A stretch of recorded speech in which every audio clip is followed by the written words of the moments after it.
live right now.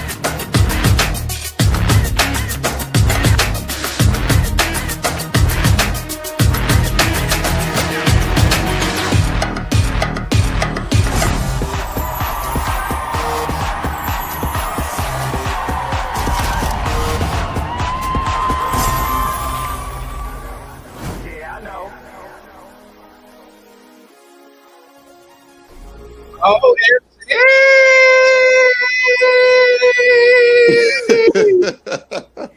Oh my God, it's over.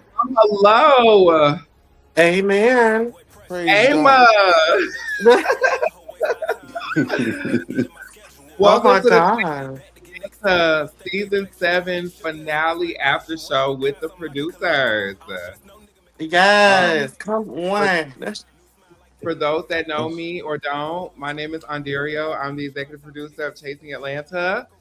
We have, of course, on your left or my left, I don't know, but JC. Somewhere. We have Miss JC, our creative director and producer, and we have the lovely, the legendary with the titties, Jamar Washington. Yeah. How y'all doing Here, tonight? I am blessed. So happy to be here to talk about the things of the things. Yes, I'm so That phone excited. is This season was literally tea. like, your phone is literally going like this right now, Jamar. It's his iPad. How do I make it not do this? Because girl, she Um, is. I feel like if you play with it now, it's just gonna mess up StreamYard, and then we're just all gonna blow Fuck up. it. So I just You know that's how it goes. Fuck it. exactly. We'll figure it out later. Fuck it. All you have to do, and StreamYard is done for. Okay. It's fine. Yeah. It's fine. But we wanted to come up here at this last minute after show because we wanted to, close out the season, with the people's insights and things on how they felt about season 7, as well as, give our take on this explosive season finale episode. Oof. Oh yes. Oh yes. Miami, baby. Miami, honey. Chasing Atlanta is here, baby. I hope everybody enjoyed what we was able to bring to y'all this year with season 7, our rebooted season. No shade to the people in the back. But yes. Season 7 is here. I'm very grateful to meet each and every one that has been a part of this show. It's been nothing but greatness working with everybody and going through a whole process with people that have not been in the reality TV realm, watch the shows but haven't actually been as cast members. So I mean, it was really nice to work with new babies for this franchise, for this flagship, excuse me. So yeah. I definitely agree. And, from the very beginning of the announcement of this season all the way to now, like, we have shifted, we have buckled, we have jumped over many a hoops to get to this spot that we are in now. But praise God, you're here today. And as our favorite word of this season was pivot. Pivot. Oh my God. So much moving parts. Yeah. From changing our story direction to cast switch ups and things. I mean, like, it comes with, doing a whole new season with a whole new group of people. So, I mean, like, hey, but I'm very, appreciative of the end result. We worked really hard to bring this season to you guys. I'm talking about the editing has been kicking my ass. You tore it up, though, friend. You tore it up. It's been tea. And I want to also thank all of the new subscribers and everything because y'all have me, y'all have helped me, Sleepy. Y'all have helped me obtain my 100K plaque for Chasing Reality LLC. So thank you all so much for allowing me to do this amazing masterpiece. I think it's plastic, but it's yours. It's yours. Right. Stay hung it's tea when you see them two fingers touching. Absolutely. I knew it was like, if this season doesn't get you over 100K, I don't know what will. Yes. Sheesh. I mean, if it didn't, I would have said, y'all, I'm changing my profession because I can't anymore. I can't. But I want to ask y'all, so, season 5 was the most favorite season by everyone, pretty much. Mhm. So now that you have watched this show, and also we filmed the reunion for those that want to know, we did film the reunion already, but taking everything that we have done for season 7 and watching the show back, is season 5 or 7 your favorite? As a viewer, because I was a viewer of season 5, but I was able to help produce season 7. I love season 7. Like no shade. This is I adore true. season 7. Okay, period. Jamar? It is gonna be a little level of bias because but now season 5, that was my introduction. That was the very first time I was able to be on set with the spa day, but able to take all that experience and apply it. That wasn't your first time being on set. Well, what was my first time?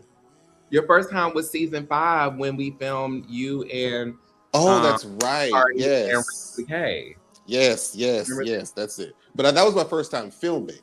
I was being filmed that day. So the spa day was the first time I had a chance to actually hold the camera. But I think that I still would exit to season 7 just a bit more because I felt like we really tailored the cast down to a smaller number of people than we normally have.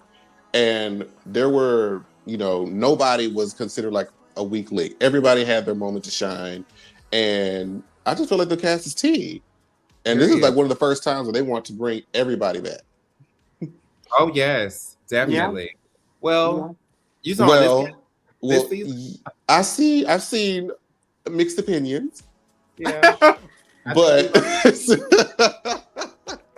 okay. Yes. Hey, our comments do not make our opinions. We already know what we're doing anyway prior to us putting out the season. I mean, it's really for y'all just to watch. But we've already made up our minds already once we was done wrapping the show anyway. So but it's always back and forth. But I really just enjoyed everything about this season. Okay. I think I enjoy all the cast. I really, in spite of the ups and downs, I think the group really did their biggest as far as just being upfront, being in the moment of filming, and just holding on when everything wasn't going the way according to plan initially. Like, people were very much on the game with us. They rocked with us throughout all of the changes and hiccups. And I think that's where the respect I have earned and gained from these people. Like, I really fuck with y'all. I fuck with the production, obviously, but I really enjoyed the cast. Like, the cast really have done their best in showcasing who they are, their chases, really getting connected with each other, like, 10s across the board. They did their thing. Stress-free cast. That's what I like. Just do the show and have fun doing the show. Like, I mean, there's going to be some hiccups, and, there might be a little moment that you might not like, but I ain't gotta say it. If you know, you know. That's it. Okay. Exactly. All right. So without further ado, we're gonna go ahead and jump into the show that we have watched tonight. We're gonna watch them all in order, and then we're gonna, of course, I'm gonna pause and direct or whatever, and then we're gonna review and give our spiel on what we saw. So JT unfortunately wasn't able to join us in Miami, so she was watching this stuff back as it was edited for the first time. She saw some of the raw clips that we've had, when we first filmed it, but now she really got to see the experience firsthand. So let's get into the first scene, which is the pickup from the madness of last week. Talking about him. Why are you ever coming upstairs thinking you finna step to me? Dominique, this is not the type of party. You and I both know that. We were at the dinner, girl, and I'm like, hello, what y'all drinking on? Trying to be friendly with hoes, and bitches is ignoring me. And I said, you know what? That's real cute. The only thing that I'm saying here, there's a clear divide. I don't give a fuck. I don't care what you business. But if you want to say that, just say, like, hey, girl, shut the fuck up. I'm not talking. No, come on back down here, girl, because it's a lot you want to say. Alfeeya, wait 1 second, because she want to talk. No, you want to talk. You running? Clearly you want to talk. You need to shut the fuck up. No, clearly you want to talk. Go down there. No, I didn't have an issue with you, but if you want one, you can have one. I wasn't talking to you, but if you want one, you can have one. Are you talking? Do it. Come on. Do it. Slap me, bitch. You want it? Do it. I thought so. Anyway, excuse me, let me continue talking to my girl like I was. I got a text saying, y'all need to hurry up. Carl and Dominique and them is going at it. Baby, we was on I-95 with the pedal to the metal trying to get back to the house. And as soon as we pull up, we run in the house and all you hear is chaos. What's the problem? So, ain't no problem. This bitch is talking. I was talking about her. But if she wanted to come down and she wanted to get it popping, she can. What's happening? I'm so confused. I don't know what. Carl is going off. Don't know why. Don't know who. But we gotta like figure this out. What in the hell is happening? I'm going to check in when we get to this house because I want to know what bitches you gonna flat. And if you gonna flat them, just Really, your bitches getting tough tonight. Bitches want to get tough tonight. Alfeeya. So the thing is It's giving real tough. Baby, I in this moment wish I was Alfeeya and stayed my ass at home. I probably would have been upset too after I done came to a restaurant, spent almost $70 on 2 drinks, 7 Tramel drinks, and can't even have certain conversations that I'm here to have. I would be over it too. Toni, please. Please, okay, Toni. girl, what? I just would like to say that Toni is the birthday. Toni, it's the birthday. You know, I'm just realizing what this is. I feel like an old man. I'm like, okay, so this is some new lingo. Yes. Is that a bad thing? Is that a read? I just found out last week, so I'm like, what is it? Same. I just started getting into it. So Toni is definitely the birthday. Oh my goodness. Is the birthday basically the present, the gift? Or? Is the moment. Okay, so it's not a read. Okay, good. Yes. Because I don't know. Okay. Well, Well, yes. Well, since I wasn't there, I'll go ahead and start. Okay, proceed. First off, Carl is an unhinged bitch. Let's just start there. Get it out the way. Just get it out the way. Because Carl was on it. Now, obviously, in the previous episode, there was all the things he was trying to get an understanding of what was happening, not knowing that there was some lingering tension with the other people. So now that he done tried to have conversations, and based on what he's saying is like they were ignoring him, he's like, girl, I'm over it. So now we get activated, Carl. When in which case, if you activate him, it's done. Like, you might as well just let him get it all out. And then we can reconvene on a later date. I loved it. Everything about it was tea. Now, him and Dominique was not on my bingo card. It wasn't on ours either. bingo card. I mean, like, so we'll say this, you know, we rode back with Carl and Tramel, and I think Toni was also in the car, and I want to say Nova was as well, maybe not. No, I think Nova came with them. I think it was me, you, Toni, Carl, and Tramel in the same car. Okay, Yeah. I do remember I had to drive the car. So Were you driving? I was driving the car, yes, because Shit. y'all was pretty lit at the Rosa Negro. Okay, Mhm. I had to drive the car, but when we got back, we got in the house. Carl was going off. He calls Alfeeya. We pick up the cameras, and we're just like, you know, let's have at it. And so it was really just, I would believe, like it was just going to be like a quick recap to Alfeeya, and then maybe, you know, we pick this up the next day. But instead, it turned into an overnight situation because Dominique came into the house, and you know, he said, "Carl, who you finna slap?" So It was a lot going on in that very small kept stairway. Yes. it just kept going, like it did not stop. Like Yeah. that.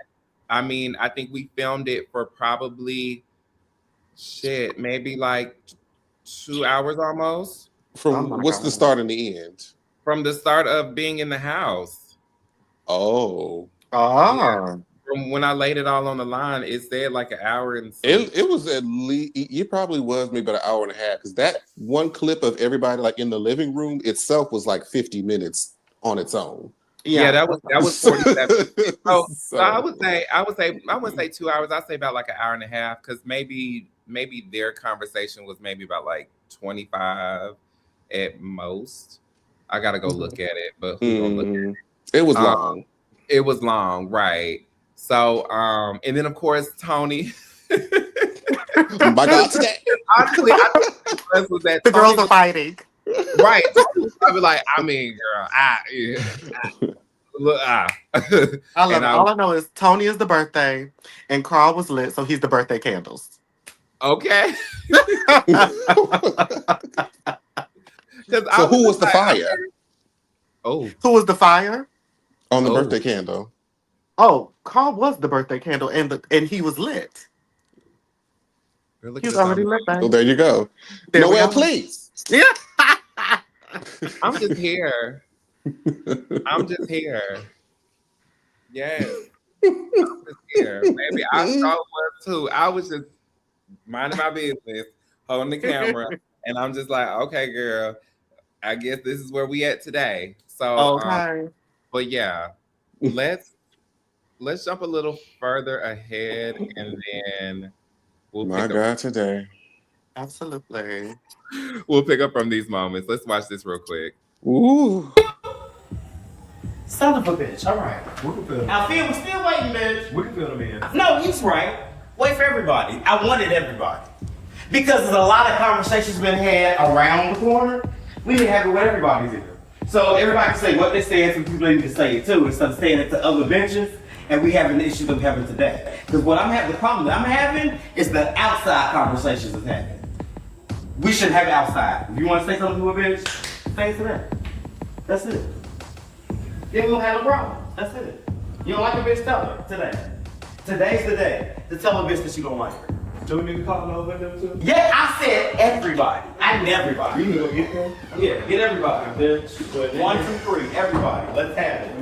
Today. I just want to take Miss Carla from this thing and see who she was talking about she was going to slap. So my first instinct was to go directly in the house, pop my wig off, tie my hair up, put my joggers on, and, go to the next house and see what's up, what the girl's talking about. What we doing? What's up? Finna have a conversation. They're gonna get nowhere. Make sure you wash. Make sure you watch. Girl, shut the fuck up. I'm not talking to you at this point in time. Okay, But I'm gonna address you in just a minute. Just give me a second, bitch, because you next. Just give me a minute. She don't know who she's But wait, talking to. I know exactly who I'm talking to, bitch. I know exactly who I'm talking to. Do you know who you talking to? Oh, okay. Her, and you too, if you want to. Who? Her and you. Her and you. Her and you. And her and you. Then what? Then what? And I am standing. Stand up for me, please. Standing. Come on, stand up. Standing. What the fuck I got to say? Stand. What you want to talk about? What you want to talk about? What you want to talk about? Give me 1 second. You look clean out there. Bitch, you can go. I don't got to go nowhere. Put me at. Do you want to get put out? Remove. Because y'all talking a lot of shit. Ain't nobody doing nothing. Who been talking a lot of shit? I ain't saying nothing to nobody. Today I'm saying it. Today I'm saying it. I'm not. And you ain't gonna stop me, are you? I thought so. Okay. Oh, Lord. This that was level 1 of the mess. Dominique is the reason for all of that. He's the birthday planner. He is the birthday planner. Oh, there we go. All Oh, up my that God. tour. Okay, that Hello. flag. Yeah. So, what's your thoughts on this? Oh my goodness. This was the most tense, uncomfortable 24 hours of the season for me because, mind you, this started with the incredibly awkward breakfast, followed by the incredibly awkward dinner, and it's concluded by the incredibly awkward group outing. Because, mind you, waiting for everybody to get together, all that stuff had to be cut out. We were just sitting there, waiting, and Carl is pacing the floor back and forth. They cussing each other out. There's reeds flying left and right, and we're just waiting, just like quiet. I'm like, girl, can we please? This is so awkward. How long was we waiting for? It felt like 20 minutes because we were waiting for Noel and Nova. I think they were getting home. I think they wanted to get dressed or change clothes or outfits from what they had on at Rosa Negra, and we were just waiting while Carl is still pacing. Ken and Nick are still reading. Carl back and forth. Toni is over it. Q is confused and Sammy's confused, and we're all just waiting. I mean, record 1 minute, stop it the next. I mean, Alfeeya on the phone. Alfeeya is on the phone. With the phone just propped up on the table. Okay? So she was there in spirit. She was there in spirit. Spirit. Alfeeya was on the phone. Unfortunately, she wasn't able to be at the birthday. Okay. Okay. Shout out to Miss Alfeeya because Love her. she was there. And she didn't have to be there, but she was there. Listen, in the Bravo and mainstream world, she would have got a check this episode, even though she wasn't there. Her voice can still be heard. Her voice was heard. Okay, hello. Let's get up on that on Bravo so we can do that for her. Okay. She definitely was there for sure. But yeah, in that moment, I mean, like Jamar said, we was waiting for about a good 20 minutes trying to figure out, what's happening. Again, this is unscripted. So of course, like we're filming in the moments here, and we seeing that, Carl is really upset at how, he hasn't really been able to speak with the people in the circle, especially at Rosa Negra, which is why he did what he did. So yeah, I've seen it. So let's fast forward a little bit to everybody in the room, and then let's go from there. Oh, I'm right here too. Praise We God. were good. We were. Why do you feel like something happened? Hey, I didn't ask you. Wait, no. That's another problem. We'll get to that. I'm not there yet. So I'm just trying to get an understanding of what is really happening still. Like, why do you feel so strongly about whatever you're talking about? But then in the midst of me trying to just get an understanding, there's a lot of this going on. Back your ass up. I'm talking to this one, not you. Oh, go ahead. It's there. Go ahead. You're doing a lot of that. I am. And I am. I'm doing a lot of it. I'm doing a lot of it. I'm doing a lot of it. I'm doing a lot of it. A lot of it. No. I'm doing a lot of it, bitch. A whole lot of it, homie.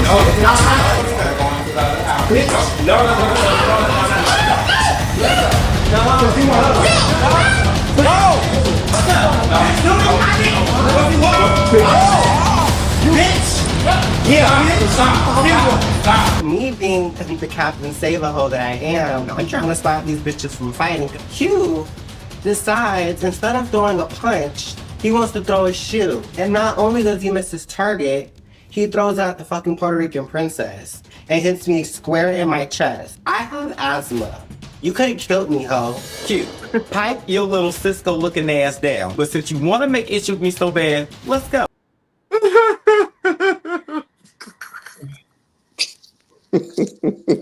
Nova. Why you have to be all that now? What? Nova. I can't. I love Why he had to be all that? When I tell you, that whole moment is keying me. Like, first off, Nova, I love the drama. That's me. You're the drama. Yes, like you threw a shoe, it hit me in the chest. Bitch, I could have had a heart attack. I could have had a stroke. Do you hear me? Like, you could have taken me out. Do you hear me? That's why I'm like, kill me, ho, is insane. You should have killed me, ho, is insane, girl. Okay. Oh, well, all right. Okay. Oh God, I didn't even realize because there's a lot happening. But okay. There was a lot happening. I didn't even realize that she had got hit.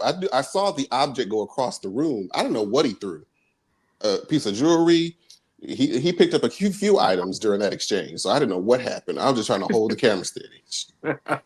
Baby.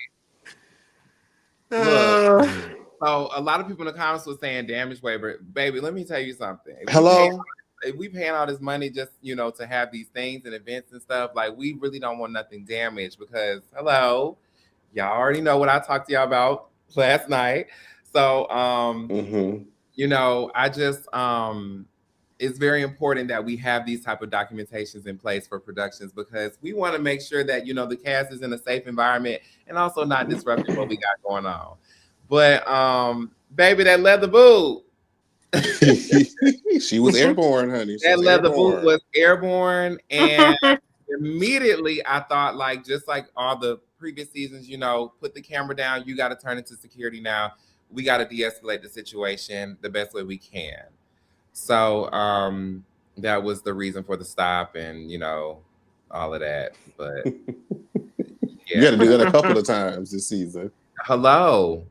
I had to do that every season. I think I have to do it like 3 times each season. I do a chase in Atlanta. Yeah. Life is truly what you make it, bitch. One thing about it, you're gonna make a cameo. I was screaming. I made my Oscar-winning scream on season 4 with the chair. I got made on season 5. I don't think we had no fight season. Yes, you did. Wayne and Dominique, you had to step in between. I had to jump in for that. You know, to break it up. Like, I mean, hello. That's why I'm in the gym. Cause hello. You got to double that security from time to time. We got shit to do. We gonna figure it out. Amen. Hello. Amen. Yes. So I thought it was everything. Yes. I definitely. Somebody asked now, how hard was that boot thrown? You have to ask Nova, because baby, it looked like it was like a football throw, nice little toss. Okay, there was some inertia there. Yeah. And that boot looked pretty expensive too. I mean, that's a sickening boot, and that thing said, "Bah." That whole moment fit me. That whole moment just fit me. Because first off, Q, when he can, it's so funny seeing him activated to a degree. Because it's like, girl, you just like, hello, like, are we still in the room? just a couple notches. Just it ain't look. Ain't nobody here trying to kill you. Come on now. Yeah, she's taking it. Okay. Dominique said maybe I am the problem. Maybe she was present at all those events that you just named. You are indeed. You're indeed the birthday planner, the birthday curator, indeed the birthday host, if you will. She's the mother of the organizer. You Absolutely. You're the whole wedding. You're the whole wedding, honey. Nova said Q threw it like he was trying out for the NFL football team. Child. That means she got a good arm. Okay. Now she's supposed to be a quarterback. Okay. Listen. Mel said Dominique is a problem. Okay. But he's a great problem. Shout out to Dominique. Shout out to Nick. Shout out to that Hawaii. Let's continue on with this scene. Let's see what else we can really grab and talk about. I'm gonna just play this one. So now that's fine, but that wasn't the point of the conversation. What was the point?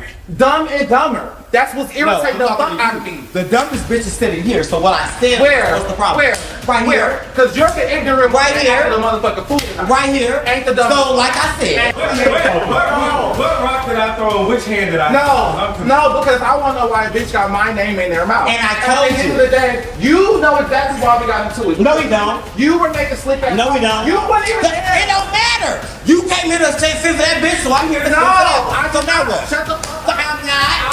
And I'm gonna keep talking. Girl, I didn't ask you. I didn't ask you. You a bitch.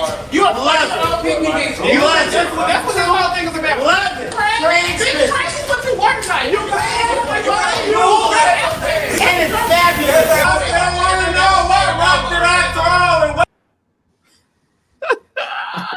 Chaos, disarray, his New York moment. He was like, can we go back to this? Yes, I would just like to say that I look fabulous and I feel fabulous. Like, yes, Carl. No, baby, it was this. It was this. Paper pants. It was this. It was this. Oh, how do I? Oh, hi. Oh, hey, hello. Yeah. Hi. There we go. It was this. You got on newspaper pants, baby. I'm telling y'all, last night I was just like about to fall to the floor. I forgot about a lot of this. Like, you got on Carl, where you at? You got on newspaper pants, child. And I look fabulous. And it's fabulous. Fabulous.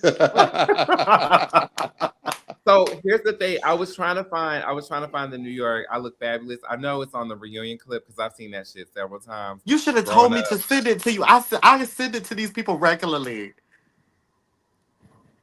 Well, the show was open. It's like, well, shit. I mean, you know what? Still send it to me. Maybe I can create it in a reel or something. I don't know. Okay, period. Yeah, I got it. But Carl, yes, you had on newspaper pants. Read all about it, bitch. Yes. I mean, this moment right here was just like, at first it was, what was funny was because KenDoll had got up and I was just like, oh, they finna gang up on Carl and read him down. That was the funny part about it. Like, girl, they was arguing. Okay. It's just the dramatic stuff. It's the theatrics of all of this.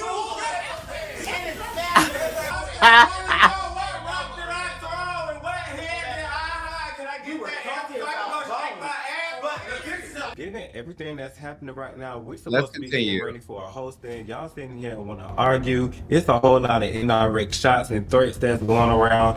Ain't nobody really talking about nothing.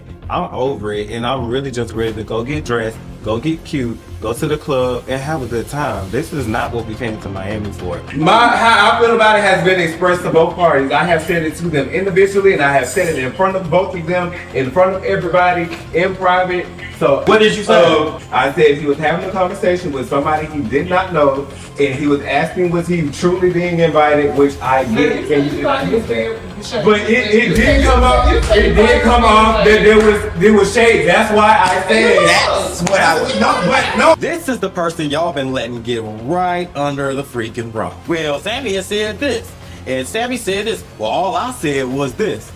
What did they say? Sammy, you didn't say that. As I said. Baby, listen. I'm gonna get the stream y'all right one day. Okay. It's Samantha's fault now. It is. I'm sorry, Sammy, but I am vindicated. It's not me. It's Samantha. We watching it, and you know.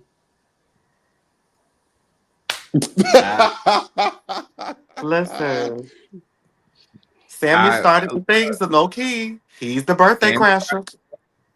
So to me, because at first when I was editing it, I was a little confused because I was just like, what is being said? But then I realized that, okay, so we're talking about the birthday that KenDoll, of course, had, and then a couple of cast members wasn't invited to. And I don't think it was just like, you know, malicious or anything. I think it's just Ken really wanted, you know, the people he wanted. And so looking at this part, though, it does look like Sammy, you know, went and may have shared that and, you know, and went back and shared the opinions and the responses of that. And, you know, that's what it looks like. I don't know if that's completely true, but Sammy, it does look like that. Are you the reason why episode 6 was so hot? like we got the people outside. Is Sammy a silent producer? What's going on? Come on, silent producer. Okay. Sammy is officially the birthday crasher. So we got a wedding planner. We got a wedding planner, an event organizer, a birthday planner, and now we got a birthday crasher. Mm-hmm. Absolutely. I think it's interesting too, though. It's like, and I don't think Sammy probably got himself in an interesting predicament only because it's kind of like, let's say, for instance, me and Dario get into it, right? And I decide to hit, me and Jamar are also friends. All three of us are friends, obviously. And me and Dario get into it. I could have a conversation with Dario and we get an understanding of something or whatever. But if Jamar goes to Dario and also comes to me, but don't exactly go back and say the exact things that both parties said, you're instantly the problem. Jamar is instantly the issue. Because as Ken said, yes, you're the problem. You burn it up. But as Ken said in the scene, he was just like, no, you said that the girl was coming off shady. See, Sammy, that was that one little piece of the detailed story that he missed out, where it was like, okay, you went to Carl and them and said one thing, but then you made it sound shady to Ken and them. So now there was this issue, and everybody is like, well, what is happening? But Carl comes clocking it like, Sammy, you're the issue, boy. You're the wedding crasher. I don't see you in the comments, Sammy. I don't see you in the comments, Sammy. Come to the docket, Sammy. Hey, but at least he admitted and said his piece there. And then, of course, Ken said, well, you brought it back a little messier than what you said. So, I mean. Yeah. But anyway, let's move on. said it's the studio session. I said. Told me to get my best friend. Who said Alfeeya told me, but that. Alfeeya told you that. Oh, she over there. Said what? Yeah. When did you say She over there. Yeah, she over there. So what you say? I want your shit. What you say? What did you say? What did I say? You were outside. It was all three of us, and Ken told you to calm down. You know how that girl is, and then he told me to get my best friend. Why do you keep calling him? Because he's slapped his comedian. Oh my god! Oh my god! Did that not happen? Chalet. Well, Candy. Listen, Q went in and off, and I need him to dial it back. I need him to dial it back because, quite frankly, it's that particular situation in general. It was like really didn't have anything to do with him. If I'm honest, it was mainly them trying to say, Tramel was trying to say, hey, I was going to apologize to you, but then you had a conversation with Q that Alfeeya brought to me that was like, hey, it gave very much like you were okay with how the situation went out. That's how it seems, right? Yeah. And just the confirmation of it all, yes. Ken, you said it, babe. You did. I mean, it's in the video. It's there. And but I think the issue too, before we continue, I think the issue too is that because me and Scotty kind of had a similar issue on the scene where it was like, you can say, shout out to the scene, you can say like, hey, I don't remember something. That's fine. But when you're just straight up calling somebody a liar, I think that's where the disconnect comes in because that she's not lying. You could just easily just be like, hey, I just don't remember. And that's okay too. That's totally fine. Yes, in my defense, I didn't remember, which is why I was so passionate. I apologize to Alfeeya, so much happened that day, and I was going through a lot. That's the only thing I'm guilty of. I'm no liar. Yeah, I don't think you're a liar. You just didn't agree. You didn't remember. Recall. We'll say you didn't recall. Yeah. Yeah, I mean, it honestly was a lot going on that day. Like, that pole dancing, I think we were filming that for another, 2.5 hours back and forth. Cameras was dying. We was really trying to figure out how do we go about ending this and stuff. So it was a lot. Now that outside conversation, that was y'all. Shout out to y'all as the producers capturing that. Because honestly, when somebody does bring up something on the show, a cast member, I always like to go back and, find the reference file for that. So, I mean, if Alfeeya said this and this is what matches, I'm going to put it in now. So sorry, Ken, but I'm just doing my job. Listen, yes. We love all the girls. Period. Point. Absolutely. But like a lot of this stuff, like, it's hard to remember things that happen day to day. A lot of this stuff I have to just refresh my memory just by watching the episodes myself when I was there. So if we forget something, I don't blame nobody. So did you remember most of that we just played so far, or it's my memory recalls pretty much about 75%. That's pretty much how I remember it going down. But it definitely, to watch it, fills in the extra gaps for sure. Period. All right, let's move on to what else happened on Chasing Atlanta. At the end of the day, Hello? Where the fuck you said that? And then you told me to get my best friend. Oh, it might me. I never said no shit like that, Alfeeya, and you lying on me. That's a lie. I told y'all, if I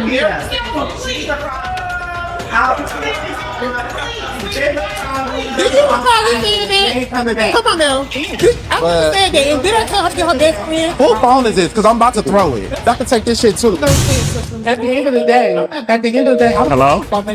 First of all, Q, you done already ran over to Carl and didn't swing, bust a grape, anything. The only connection that you made was hitting Nova in the chest with a boot. And then you grab a phone, addressing Alfeeya very aggressively. And then when you throw the phone down, you hit me in my knee with it. And when I gave, I don't give a fuck about all of that because you're so wrapped up in what the fuck you got going on. Q gave me very much, this is about me and I need it to be about me. And I don't like how you're treating black women, period, in this moment. Being that you were the one that wanted to stick up for black women at that limit school. Okay. Toni better read the girls.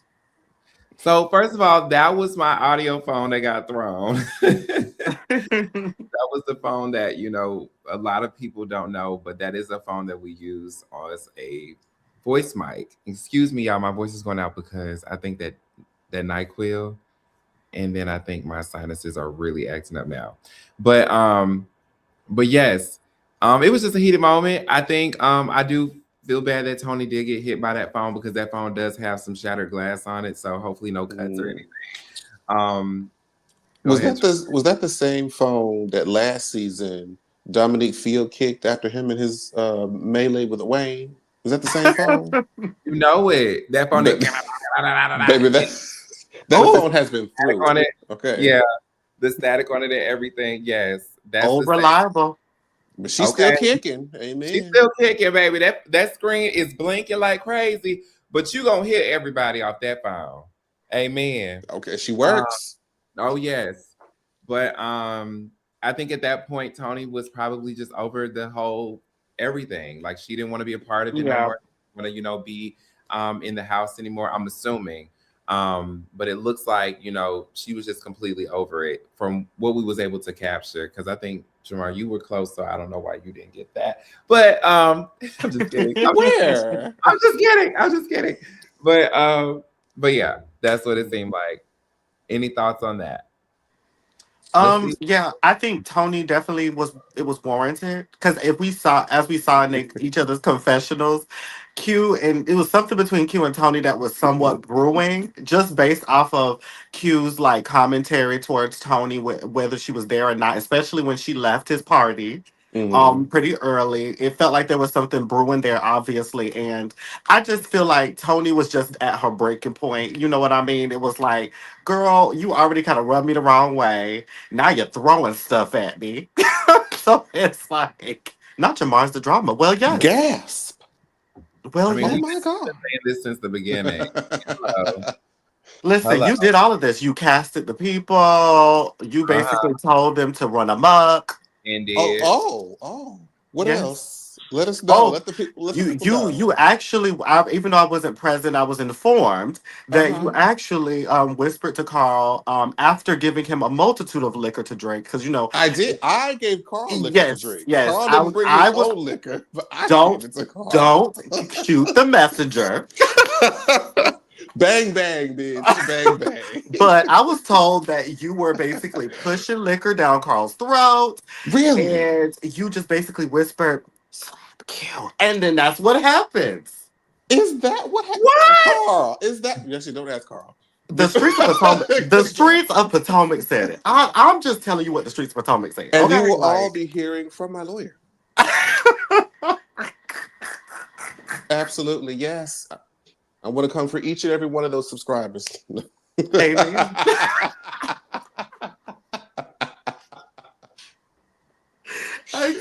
Carl said it's true, JT. He did it. Carl, go to hell. Okay. Straight to East Hell, bitch. East Hell. Do we need to have a producer eval? There is no evidence to support these claims. Carl is untrustworthy in this matter. She was drunk. She can't remember anything. Right now. All right. Innocent, yes. Yeah. Innocent 0, Jamar 1. Gotcha. Hello. Okay. All right, let's keep pushing through. That bitch got me some real. No, that is so bitch. You was ever and that I mean, fuck that here, ho. Bitch, say what's up, really? What's up? What's up? What's up? Q had 3 opportunities to knock my head clear off my shoulders. But this last particular time, he decided to hit me with a pillow. I'm a baseball fan. And I'm a firm believer of 3 strikes and you out. If you hit me, I don't care if it's a pillow or a feather, I'm getting you. But don't bring my name up in shit. And I don't ever bring my name up in shit. And next time you don't let bring my name up in shit, I will. I will keep bringing it up. I'm gonna keep bringing it up. I'm gonna keep bringing it up.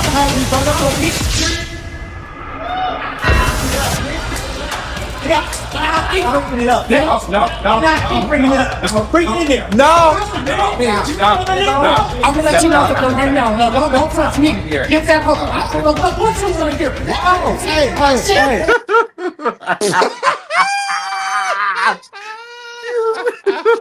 Can that be the new thumbnail? Can this be the new thumbnail? That ain't Should I switch it out? Listen, you gave very much when you look. You're like Shalissa. Okay, like girl, like hello, like excuse me, Catherine. Like wait a minute, hello, wait, this ain't Chasing Atlanta no more. What's going on? He's like, do I have to be a cast member now? Baby, I was like, am I on Baddies? I said, Q. Wait a minute. Wait a minute. The adrenaline was rushing through everyone's veins in the rooms. It was just a lot happening. People was just getting triggered, and different conversation feelings was happening. People had been drinking already this evening. Yes. It was a lot. It was a lot. And these things that are happening, aren't us orchestrating anything. All we did was turn the cameras on. These girls are just performing for the people with no real direction here. Yeah. It's just, woo. Baby playground. Girl, that's how you, when you have a good cast, just put the people on and just let the people do their stuff. You ain't really got to do much. Baby, call this the Rugrats, honey. Rugrats in Miami. Oh, not the new Rugrats movie. They done went from Paris to Miami. Yes, and you remember back in the day when the Rugrats tapes were orange? Oh, yes. My Harriet the Spy was orange as well. Yes. I still have them at my grandmother's house. Yes. Yeah. I wish I had mine. I love a good orange tape. I ain't got no VCR player, but we love to keep it, put in a frame or something. Yes. You probably get a lot of money for that now. Baby, listen. So, I mean, look, like you just said, Jamar, the alcohol was definitely alcoholing. It was definitely moving. The tension was already hot in the room. So I didn't take none of this, personal or anything. I mean, you know how I am. Just don't touch me. But we all film the show and know how heavy, situations get. But it was just like, oh, okay. Your face was like, oh. Because I was just like, Quintin, hello? Very much Muriel from Courage the Cowardly Dog. Oh, yes. Oh.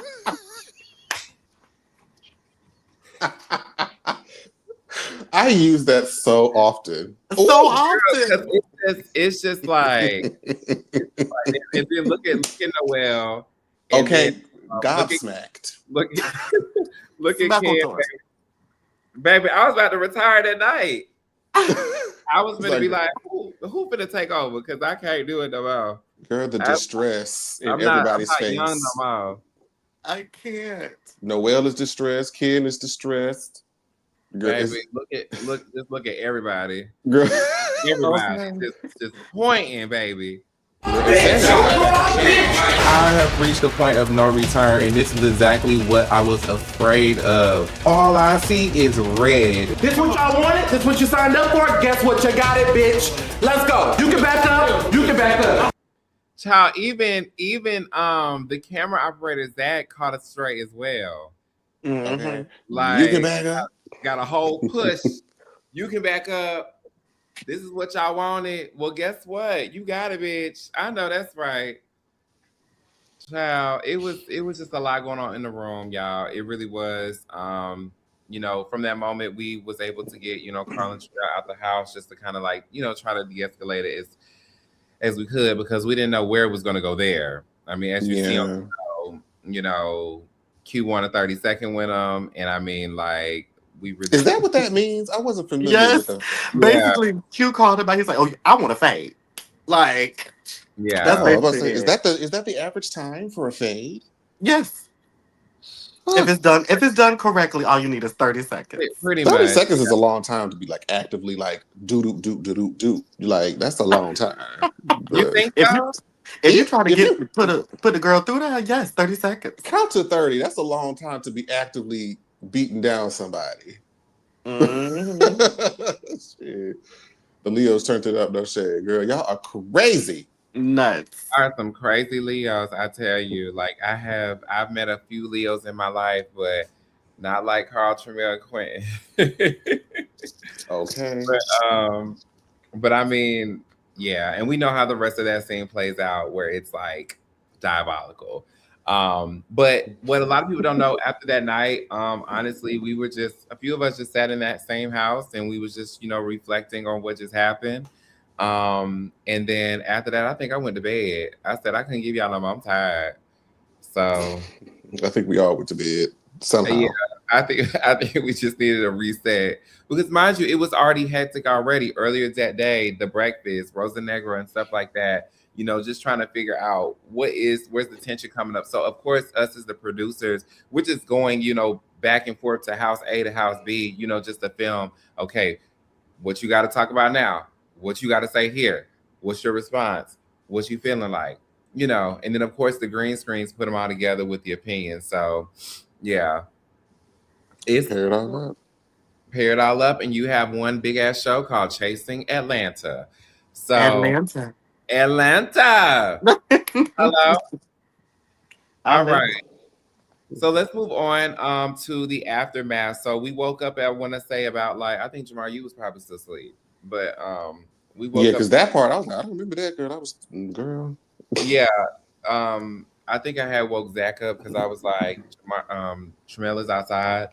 So we probably need to go ahead and get, this moment. I mean, I'm talking about they was just constantly calling our girl Alfeeya. Let's take a look. Through with this group of people. I'm through. I'm so over it. I mean, I was well rested. I woke up refreshed. I was really devastated about what happened to Nova. It really bothered me. And although I'm talking to Alfeeya about it, I think she's kind of understanding where the disappointment is coming from. Because I'm like, that should not have happened to her. I'm grateful that I'm not there at this point. Yeah, but I'm glad you did not come. So, to be honest, because it would have been even worse. He was attacking all the women in the room with shoes and phones and yelling at you, and I'm just like, oh my god. And I really just was baffled when Q and Ken hung up. Well, when Q didn't stick up for me, when Ken started calling me a liar and hung up their phone in my face, I was like, I don't think Q really gonna sit here. He really gonna sit here and say he heard that boy say this. I don't feel like these issues are that deep, and I told him, I'm like, it's not that deep. It's like I never had a problem with you, and to be honest, I still don't. He was calling me all kinds of names last night. He got to threatening and more threats. I'm like, girl, we're not fighting because you just gonna go to jail. You're right, I am too old. I'm too old to be fighting with y'all. Glorifying jail, nobody wants to go to jail. Nobody likes going to jail. Nobody say, oh, I want to go to jail. Nobody says that. Me and Q having a conversation is a no-go for me ever. I can be in a room with you all day long. I'm not scared of no bitch. Honestly, I don't associate myself with people who really have no control over themselves mentally. The apologies and they still went out after all of that. Can y'all hear me? Yeah. The girls rallied, honey. The girls rallied and said, okay, after all of this, we still got to go out and get more drinks. After drinking, we will resume to continue drinking. Mind you, the drinks is probably a huge contribution to how we got to where we are. But guess what? More drinks it is. Because, I mean, at the end of the day, we still in Miami. Yeah. So. Gotta have a ball still. You only live once. Like, I need to drink more to recover from my previous drinking. I think for the most part, we was all just, again, confused on, where do we go from here? Because, me as the EP, of course, we still have a storyboard that we're trying to create during this process. And I mean, now that we have got to the point where this big blow up happened, does anybody really want to be around each other? Nova already telling us that, I'm finna hit the door. And then, Tony's kind of absent from doing any other activities outside of the home. It's just okay, so how do we pick up from here? So, of course, again, we just let it be natural. Everybody knows that we have a show and we still need to try to find some ending point to this. being that this is our last episode, ending off in Miami. So I mean, yeah. But as far as like the scene with Tramel and Alfeeya, Alfeeya was just getting all the tea. I mean, that's her. She right there. She was getting all the tea. Yes, and can I say I love when Alfeeya slipped me getting into it, low key, because she started talking really fast. I can't believe that cute goes in here and said that I want to confess to the rest of somebody. I was like, Yeah, yeah, definitely, okay. And it's just like, okay, yes, Alfeeya has some of my favorite quotes this season. It's like, first, my baby daddy is gay for pay. Oh, you thought I didn't know, bitch. Also, you thought I didn't know, bitch. I have to give this one requires like head to toe, interaction. Okay. Yes. So I got to go to the side. Make sure you turn your motion thing on your phone. It gotta move with you. Oh, I don't think. See, I can't stand up. We said, how can you be a prostitute and talk about another prostitute? Okay. Cinema. 10. Cinema. Emmy nom. 10. Live for it. Shout out to Alfeeya, Emmy nom. Yes, that's what she said was okay. What she said was, but I'm just saying, like, what she did was, it was cute. It was. I know that's right, Alfeeya. I was like, oh my god. Okay. Alfeeya's birthday. Was she the birthday of the Lemon Squeeze? Okay. Oh. No. What? Say that again. Was she the birthday of the Lemon Squeeze? She was. Yeah. She was the birthday. When she starts going off, it gives Donnie from Wild Thornberry. I love it. And I thank you. We're gonna move on. He snatched the phone and talked to Alfeeya. What you say, like it was just so like a lie. And then when he threw Carl's phone back to him and threw the other phone, it hit me in the knee, and I gave, and he gave, I don't give a fuck about none of that. And I'm gonna give my bill grace. Like I said, we just don't understand what everybody is going through outside of this. So I just felt like both sides, I feel like both sides is very stupid. I give Q grace because Q had a vulnerable moment with us. You can't tell anyone how to react. Like, you don't know what anyone's going through. We're all in this space together, and you just never know what the next person is experiencing or going through. So I do give Q grace in this situation. How are you going to tell someone to react when they've been through so much? So if I'm going to be Mother Grace, then I'll let her be Mother Goose. He was more upset about him being embarrassed after dinner because that was his part of the host. I just think with the restaurant choice, and I don't know what was communicated because again, I'm not in my group. I didn't know we had a dress code. Then when we get there, certain things can be worried because I know Sammy almost had an issue. So people that were with us had to make sure they were covered in some ways to make sure they got in with no problem. I was just irritated and I was ready to go home. And for me, it's best for me to just stay in my bubble and be quiet whenever I'm irritated. Like I told Noel, I am not Mother Grace. I'm not here to give nobody grace. Everybody is going through something that's going to influence the way they show up present day. And if you're not ready to be amongst the collective, you can stay home. Alfeeya was not ready to be amongst the collective. She stayed home. And if you could have did the same thing. So, girl. My favorite thing about the Miami, the whole storyboarding, editing, and all that other stuff about Miami is that everybody has a mixy opinion about something. One side feels this way, another side feels that way. And that's what I really like because that's what we're needing on TV. So, what's your thoughts for I Speak? I mean, I can see where, both people were coming from because essentially Noel was saying like, when somebody goes through some things, they may not be able to react. You can't really tell them how to react based on their experiences. And Toni was like, well, girl, everybody going through something. That doesn't mean that we can't, control ourselves or have, emotional, stability or whatever you want to call it. So I could definitely see both sides. I think it was a great opportunity to spark debate. I agree. Okay.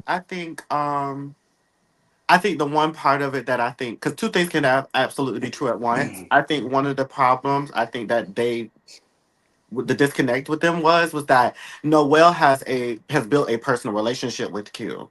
So you know, I don't think he really want to realize that, but he is a tad biased by that relationship with Q.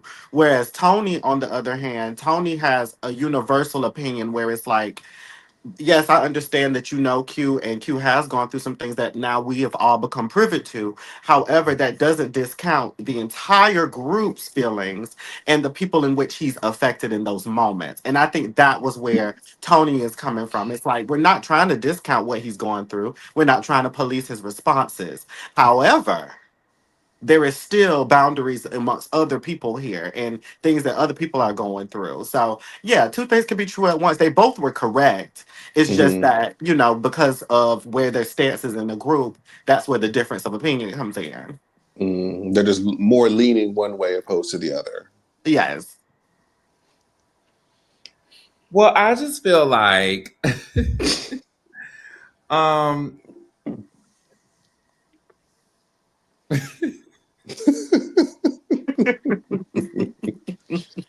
Yes.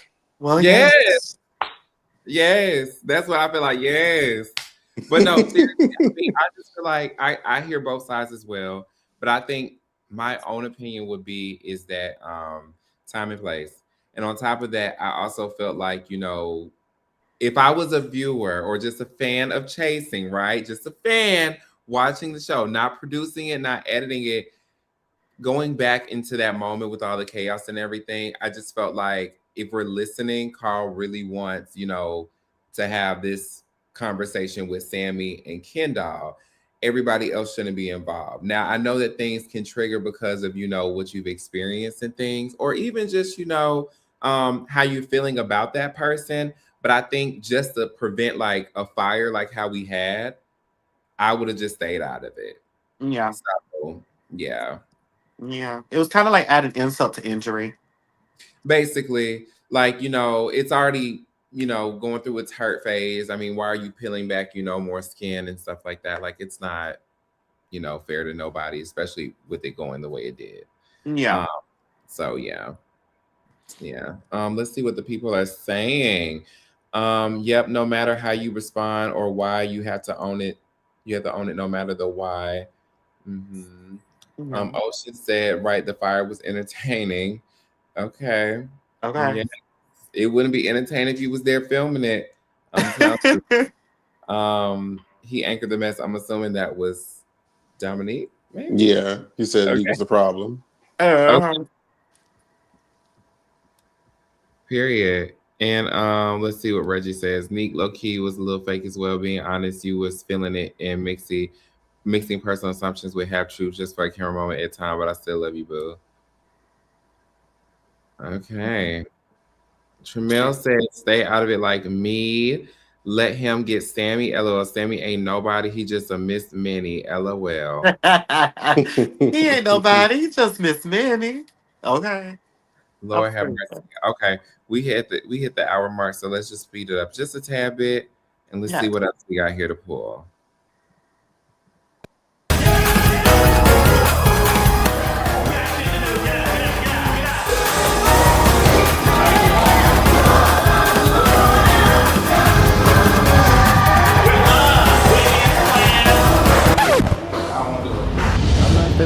I'm not feeling the group today.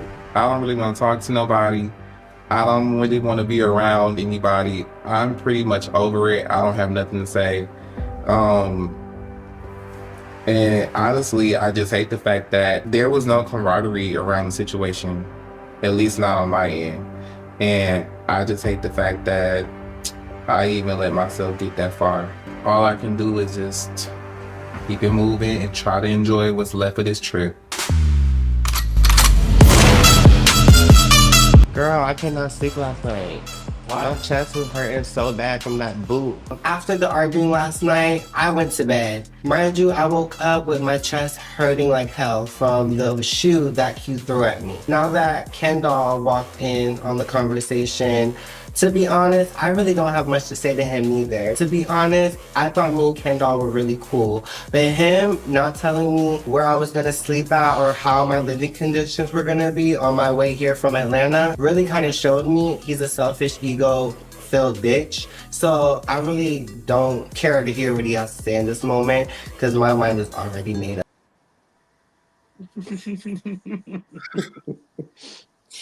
A selfish, ego-filled bitch. That's a new one. So Quinn said he wasn't defending anyone. I think that's what I said. Okay, period. So he made it clear that he wasn't defending anyone. So it was pretty much, I guess, like how he just felt about Carl directly. He wasn't defending anyone, but he jumped in it. Okay. That's really what happened. Based off of my vantage point, he jumped in the moment where Carl wanted to address everybody, but as he kept saying over and over again, the people that was talking wasn't actually on his list. And that's where the disconnect comes in because you jumped into something, and the moment, because I remember Q said it in there, he was like, "Y'all brought my name up. Why are you talking about me?" It was kind of a group thing where he was just saying, Q, Sammy, Dominique, y'all are this particular group of people doing X, Y, Z. And Q triggered him. He was like, wait, why is my name in this? Right. That's what happened. But he just said it was the fingers in the face. So what you just said, JT, that was happening like halfway during the conversation. Mm-hmm. So I think what it was that Carl pointing his fingers at Ken, from what it looks like, it must have, triggered Q, like you pointing your fingers and.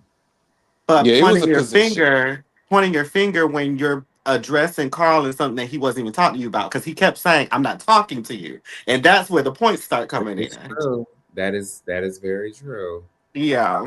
I think that's probably why the audience and everybody was kind of confused to see, like, was this a defense thing or what? But Q said it was the fingers in the face.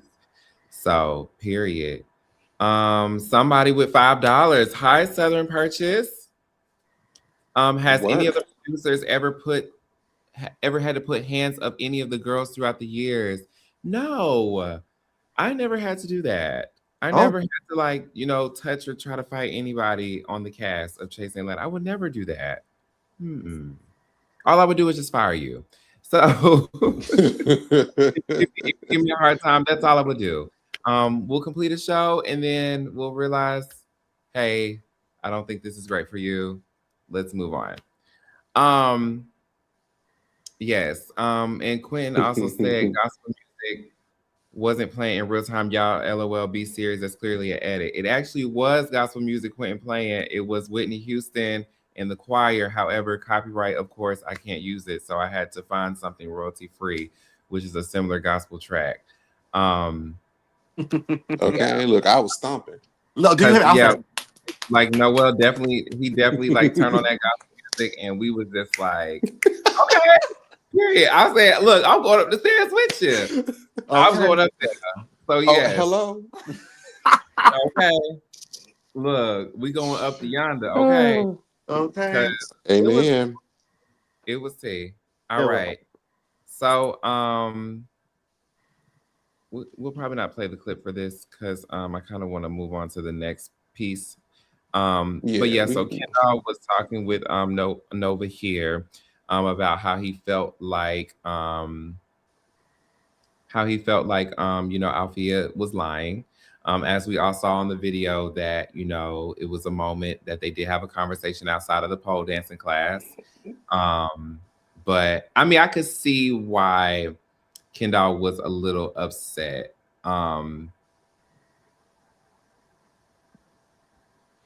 Because I know that. Oh, go ahead.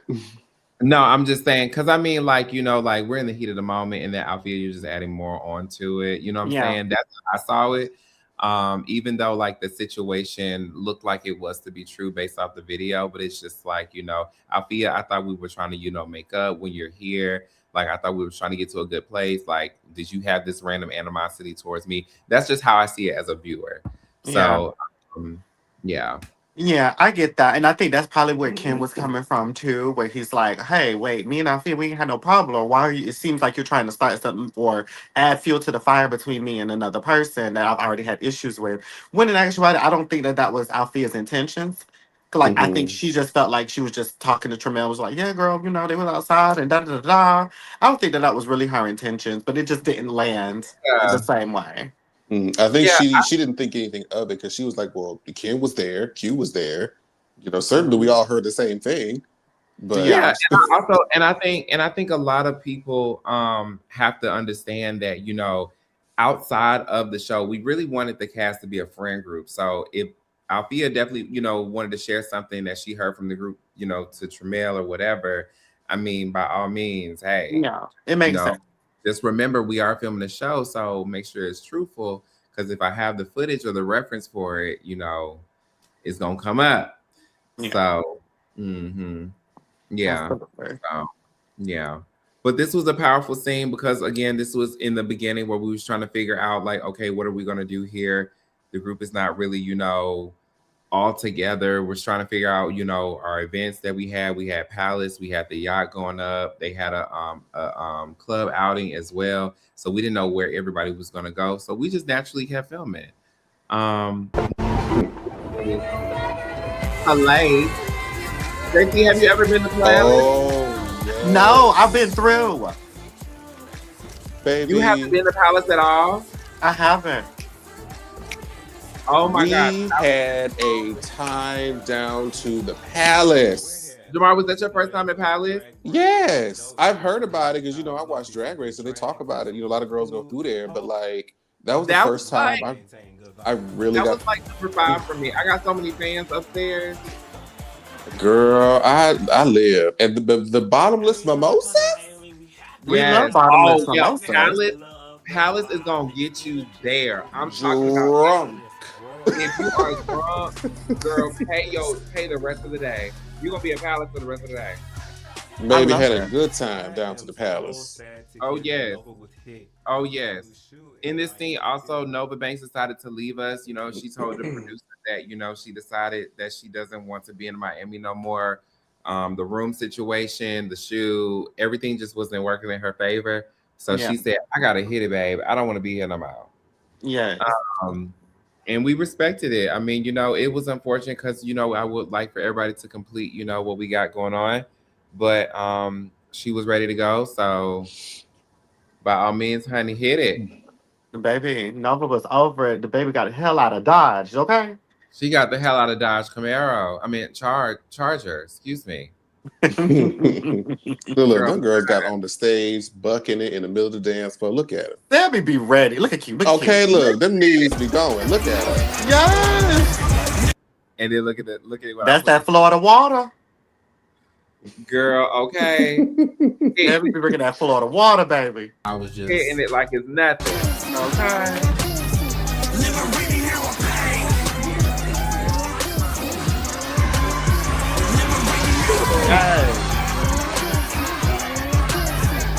Look, it's just black folks over there hyping him up. Everybody else was like, what the hell going on? Right, they don't know what's going on, child. They didn't know what was really going on. And then we moved on to the yacht. Oh my God, this is so fun. I thought I was gonna drive my camera. Baby, they made my nerves so bad on this What yacht. you Q and Ken made my nerves so bad on this yacht. Venturing out on that little pad out in the water and at night. I said, baby, if y'all get carried out there by the sharks and squids and all the other marine life, I'm like, that make me nervous. And then try to move from side to side. Listen, that wasn't in the damage waiver. So. They made my nerves so bad. I said, please don't let them turn over in this water. Shit. It was fun though. I enjoyed the yacht. Being there with the collective and everything, capturing some, cute little candid moments and whatnot. But yeah, I mean, a yacht. And then of course Toni was, displeased because I think she also wanted to, go participate in a ball in Miami. And instead of, participating, because I think the time, like she said in the green screen, we were running out of time, or she was, what I'm trying to say, child. I'm tired. The boat was supposed to happen earlier in the day, and the ball was supposed to be at night. Amen. There we go. That's right. You girl. Yes. So, and then of course, when I actually asked, because I don't think Toni had said it, but I actually asked Q, let's have a toast and try to close out a nice celebration to end off, y'all trip in Miami, because this was technically the last scene to film. But of course, he shook the bottle, and then it got all over the place. My camera, Toni's wigs, she was over it though, as you see. Already irritated, don't want to be here. I already feel a way about you, Q, for what you pulled that night. Now, I'm not saying it was malicious by any means, but don't do anything to me that's gonna set me over the edge when I'm already irritated with your ass. Well, everybody had a really good. I know it's been a little like right. Yes, indeed. I love it. May the church say amen. Amen. Let the church say famous Amos, honey. It's not famous Amos. Yes. I'm screaming. So I'm gonna go ahead, since we are already at an hour and 15 minutes, and I took a NyQuil, y'all. Again, I'm really sick right now. I went ahead and dropped the link just for anybody that wants to come up and have a conversation. The cast, if y'all in here, come click the link. Let's all be joyous. I'm gonna play a little couple of songs that I have queued up already. Just.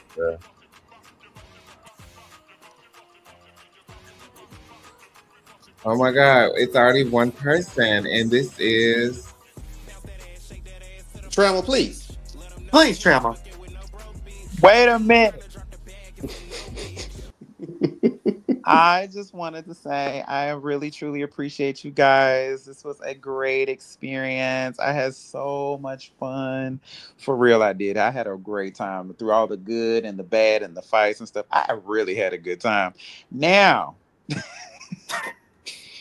now you can lead with light. Where's the video? What video? Your video, your camera. Oh no, I have a bonnet on. It's time to go to bed. I like it. They call me grandpa now. It's time to go to sleep. Okay. But no, I just wanted to say, for everybody in the comments talking about something, you didn't defend Carl. Like, girl, hold on now. I'm gonna say it one more time for the people in the back. I woke up at 6:00 that morning to catch a plane. I had no sleep, no food, because I got kicked out of the dinner. I was starving, I was tired, and I was drunk. And it was 2:30 in the morning. I was not about to say nothing. I was not about to argue or fight with anybody that night. I am so sorry. Shout out to Carl. I think Carl had some, what was it, Publix chicken? Yes, we bought that chicken. Yes. Because girl, if it wasn't for that chicken, I would have starved as well. I'm telling you, I had me about a good 5 or 6 wings all day. I couldn't. I ain't have nothing to give. I had no energy. Yeah, not a piece. That chicken was so good. And I mean, no shade, y'all. Carl didn't need no help. He didn't need no help. And I told him I wasn't gonna help him. He really only wanted that. Okay, now I'm breaking it up. He really only wanted to talk to Sammy in front of everybody and expose Sammy. I'm so sorry, Sammy. He was just trying to get you. It wasn't about nobody else but Sammy, for real. And Sammy, you got a little bit. My God, today. And so now you don't start all this shit between me and Ken, Sammy. You the birthday. Okay. He was the birthday all season. Yes, okay. Sammy, you did that, boo. I live. Well, we definitely enjoyed having you because you didn't even want to audition at first. Hello? I did not. I was like, not because I didn't feel like I wanted to avoid what was going to happen in all of the blogs and the reviews of people saying that I shouldn't be here, but Carl should. Carl was auditioning, so I wanted to let him have his good old round of a shot. And if he got on there, I would be happy for him. So they was like, "No, you should audition too." I was like, "Okay, sure, Jan." And you know, I'm glad it worked out the way it did, and I'm glad Carl is here. I'm glad I was there. I'm glad. I actually really like the entire cast. Although you know, some people don't like me, and you know, I don't like them sometimes. You know, but I think we love each other sometimes. Up underneath it all, I think sometimes we just get irritated. But I think it was a very good experience, and I think we all had a good time. No, we're a big dysfunctional family. We all love each other. We fight and you know all that stuff. But can't no outside folks say no shit now. Who you telling? And to be honest, for the girls who swear up and down that Tramel has no business being here, where are y'all?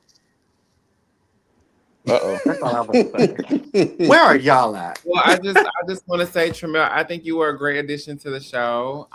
You know, it was amazing working with you in the beginning all the way to the end of the show. I think you're great. You don't give me no problems. You know, when you're on set, it's a fun time. Thank you, Tramel is the birthday. I think your story. I'm okay, not the birthday. I'm the footstool, honey. I wouldn't say the footstool. Not you, the ladder to hang up the decorations. I wouldn't say that either. I would say he's definitely the one that has a few candles on the cake. Yes, absolutely. Yeah.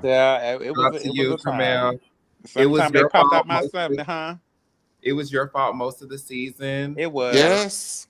Well, yeah. It was. Hey, I mean, you know, you made a way. You survived. I did.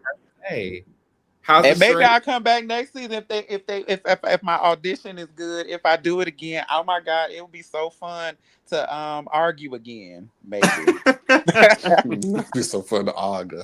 Okay. But now y'all have a good night. I'll be back in the comments. Y'all let somebody else come up and do their thing. Yes, let's see, because we got a couple more. Love you, Tramel. Love you, friend. Love y'all. Bye. Bye. All right. Next up is Quintin Lamarr, the moment. You. Hey. Cue the birthday. Girl, please don't send me my walking papers, okay? Do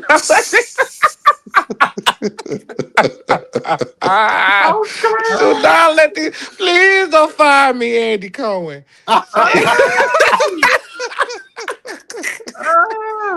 Cue, please. Cue, please. First of all, Tramel is a liar. I can't say Tramel's a liar. He did not get removed from the dinner. They left on their own. Right. I was about to say that because I was just like, wait, Tramel, I thought you left. What are you talking Y'all about? literally left. And mind you, remember, if whoever was there, y'all remember, I had the waiter bring around a whole round of shots for the whole table. They had us dancing on the tables and everything. Let me clear this up by the dinner before we get into anything. It was so frustrating for me because it was a plan. So the plan was we was going to have dinner first and have something on our stomachs because we know some of us didn't eat. Tramel, we know y'all didn't eat. So because some of y'all had got there that day. So we was going to eat first and then I wanted y'all to experience the actual restaurant because I've been there before. And so I wanted y'all to see like the shots and everything. And then we were going to go to the speakeasy and we were going to have the conversation that you wanted to have in the speakeasy. But because y'all asses got drunk before y'all came to the restaurant, we didn't get to have that moment. And then y'all got up and left abruptly. We did not kick y'all out.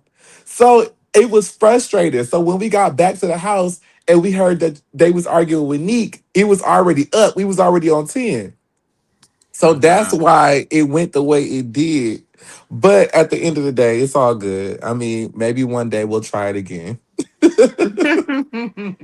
Maybe we'll see if we go back to Miami for today and we go. I don't think we'll go back to Miami. We'll go somewhere else.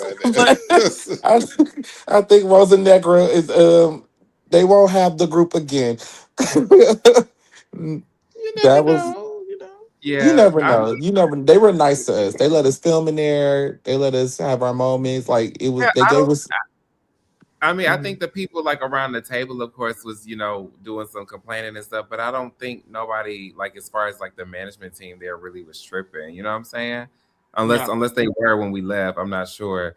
But Yeah, I mean, it No, was I really was upset about that because I really had a whole experience planned for the whole group, even in production. Like I wanted it, like even though we're filming the show, it's still real life. So it's like right. we're still here. So it's like I wanted us to have like a huge experience, and like that's one. First of all, that's the only Rosa Negra in the country. So it's Yeah, like this is like an exclusive experience. It was a lot to get us in there because remember, another thing too that I want to say is when y'all talk about the awkward brunch.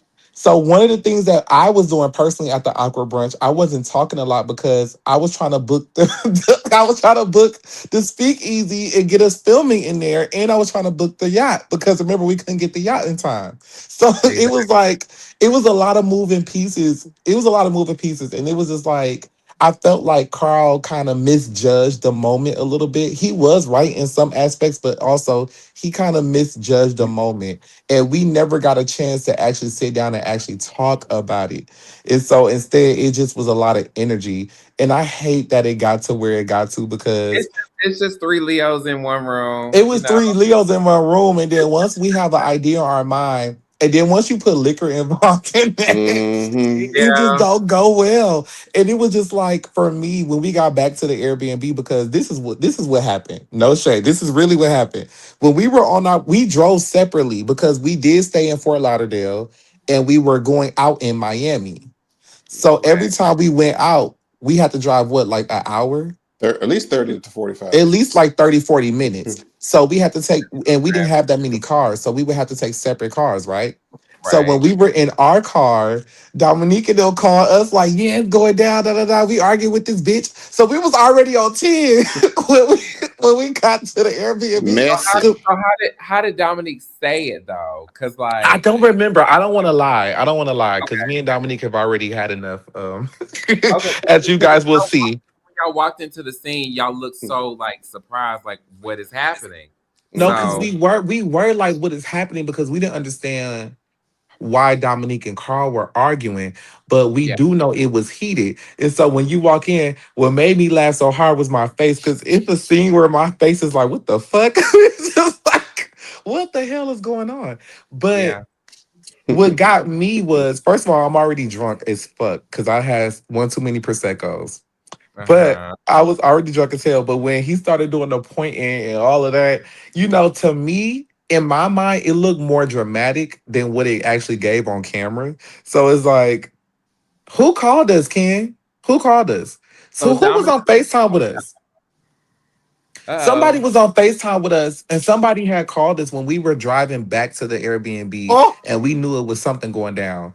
And we was like racing to get back because we was trying to hurry up and figure out what was happening. I don't know who it was that called us. It wasn't Dominique from what Ken is saying. So somebody called us. But anywho, Ken, please. all I do know, and that's how you know we was drunk because we don't even remember who did what and who said what. Those details get lost in the liquor. We Those call it like details that. get lost in the sauce. But at the end of the day, I do remember us being in the car and us leaving the restaurant and racing to the Airbnb because we was like, oh, it's going down. We got to go back. And I forgot how, who called, who, what. But we did know that they was starting to get into it. And that's why when you see us walk in, we walk in like, what the fuck going on? Like, what's happening? What's happening? And then it goes from there. But I do want to take the time to say, I do apologize to the ladies because it was not my intention to hurt any of the girls. It really wasn't. Me and Toni had a really, really deep talk after the reunion. We had a private one-on-one talk off Hey, camera. we still got to get to the reunion. We ain't got there yet. Oh, I'm sorry. I'm sorry. Well, you ain't gonna see our talk on the reunion, so I guess I can say it because it's like you ain't gonna see it. But well, I Okay. do apologize during the reunion, but what the conversation that I had with Toni, because we never got to have a talk in Miami, and I didn't understand what had happened, and I didn't know I had actually hit Toni with the phone. I didn't know that. So it was like, once, and I didn't even know I had hit Nova until the next day when they told me. And so it was just one of those situations where it was like, damn, I really fucked up. Like I didn't really mean to go as far. Like I didn't realize how far I had went. And so Right. I do have to apologize to everybody because that was such a even watching it back, I had to actually I had to stop watching because I was like, damn, this is too much for even me. Because that's not who I am, of course. And so it's just like and I was in a totally different headspace during that time. I was in a way fucked up headspace during that time. So it was just like looking back at it now, I'm just like, I'm so ashamed to even like damn, that was me. But I have to take accountability for it and I have to be like, you know what, that's what happened. And if it made people feel unsafe and that's not okay. And I Yeah. think that we have a duty as the guys on the show to protect the girls and to make sure that even if the guys are beefing and the guys are fighting, that we make sure that the girls are out the way and that they don't get hurt. And so I Correct. think that's what was lacking in that moment. None of us did that. I for damn sure didn't do that. And so I have to apologize to everybody that's watching. And I was aggressive. I was in an aggressive state, but I think that's the thing with reality is like that's just what it was in that moment. Like it's not okay, but you are seeing in real time what it was like mentally for me, emotionally for me, what Yeah. physically for me. You are seeing it in real time. That doesn't mean that I'm a bad person, but at the end of the day, that's just where I was in that moment. I was so upset. I was drunk, like all these things. And so it's just like, y'all have to. This is the thing about the audience. And I'm seeing the comments right now. This is the thing about the audience. Two things can be true. And we all have different sides to ourselves. Like, I hate when the audience tries to feel like we just have to be one way because we're on TV. Like, no, we're human beings. At the end of the day, we fuck up too. Real niggas fuck up. It's okay. We all have missteps. We all have moments where we fucked up. And so it's like as long as we acknowledge that and be like, yeah, I messed up, I was wrong, and I do apologize. Let's just move forward because we can't stay there forever. So Exactly. so to everybody out there that's battling something, that's going through something, and you're not the best version of yourself, it's okay. You will get through it. All you have to do is stand up, be a man, apologize, and move forward and try your best not to do that no more. So it's like that's all I can do. So to all my girls that are watching, I love y'all down. First and foremost, let's be clear. I have brought some cisgender women on the show this season. I'm surrounded by women all the time. I'm surrounded by the dolls all the time. And so they know my heart. One of my favorite girls is JT. We just had a good kiki this past weekend. Yes. So it's just like, and I didn't even realize until watching it back how aggressive it was. Like even with Nova, I was like, damn, that's a little bit much. So it was just like it was bad. It was cringy, but hopefully as we move forward, y'all can see like now that everything is behind me and I'm in a whole new space in my life, maybe in the future you'll see that side. Period. And Quinn, I just wanted to add, just to say, like, shout out to you. We had our conversation before you had stepped back into the house of KenDoll for Dominique's birthday party and things. Or do we speak? I think we spoke after the fact. I think we spoke after. Oh, Yeah. you talking about when we had that long conversation after the wig party? Yes, where the mosquitoes was all up in my And ass. they was eating us up. Yes, we had a long conversation. Yeah. Absolutely. Absolutely. And I mean, I'm just appreciative of you, just coming back to the show and still showcasing your things. One thing I really told you last week was like, you just hit the ground running when you told us about the notebook you had and how you wanted to still like have everything as far as like all of your ideas to be displayed on the show. So kudos to you for, holding yourself down and, still making the effort and doing your things for yourself as well as for Well, the show. so thank you, and let's explain what you're talking about to the chat in case they don't understand what you're saying. So basically, when I was in jail, I had ordered a notepad through my commissary, and so I ordered a pen and paper, and I literally drew out how I wanted my life to be when I got out. Like I didn't know if I was getting out, but I drew it out. Like when I had my party, I literally drew out the decorations for the party. I drew out how it was gonna look. I drew out everything. And I drew out like the map of like my journey after jail. And it literally came true. Like everything I drew out, it happened. on the show. And so I had shared that with production. And I'm really sad that I didn't bring the notebook to the reunion. That's what I meant to do. But it was so crazy, getting prepared for it. But Yeah. yes, I had this whole notebook and I dated it and everything. And I still have it. And maybe I'll take a picture and share it on social or whatever. But Well, Carl had to ask, like, did you draw that pillow you threw at him in the notebook? no, that was not expected. Let me Not and let manifesting me the pillow. apologize to Carl. Me and Carl have kikied about this actually behind the scenes. This is one thing y'all don't know. I gotta say, I didn't get to say this at reunion, but I'm gonna say it here. Carl, even though we have our differences and we have had our little beef in this moment, Carl reached out to me when my episode came, when I revealed what happened to me when I was locked up. Carl was one of the only people on the cast that actually reached out to me and shared words of wisdom and sent love to me.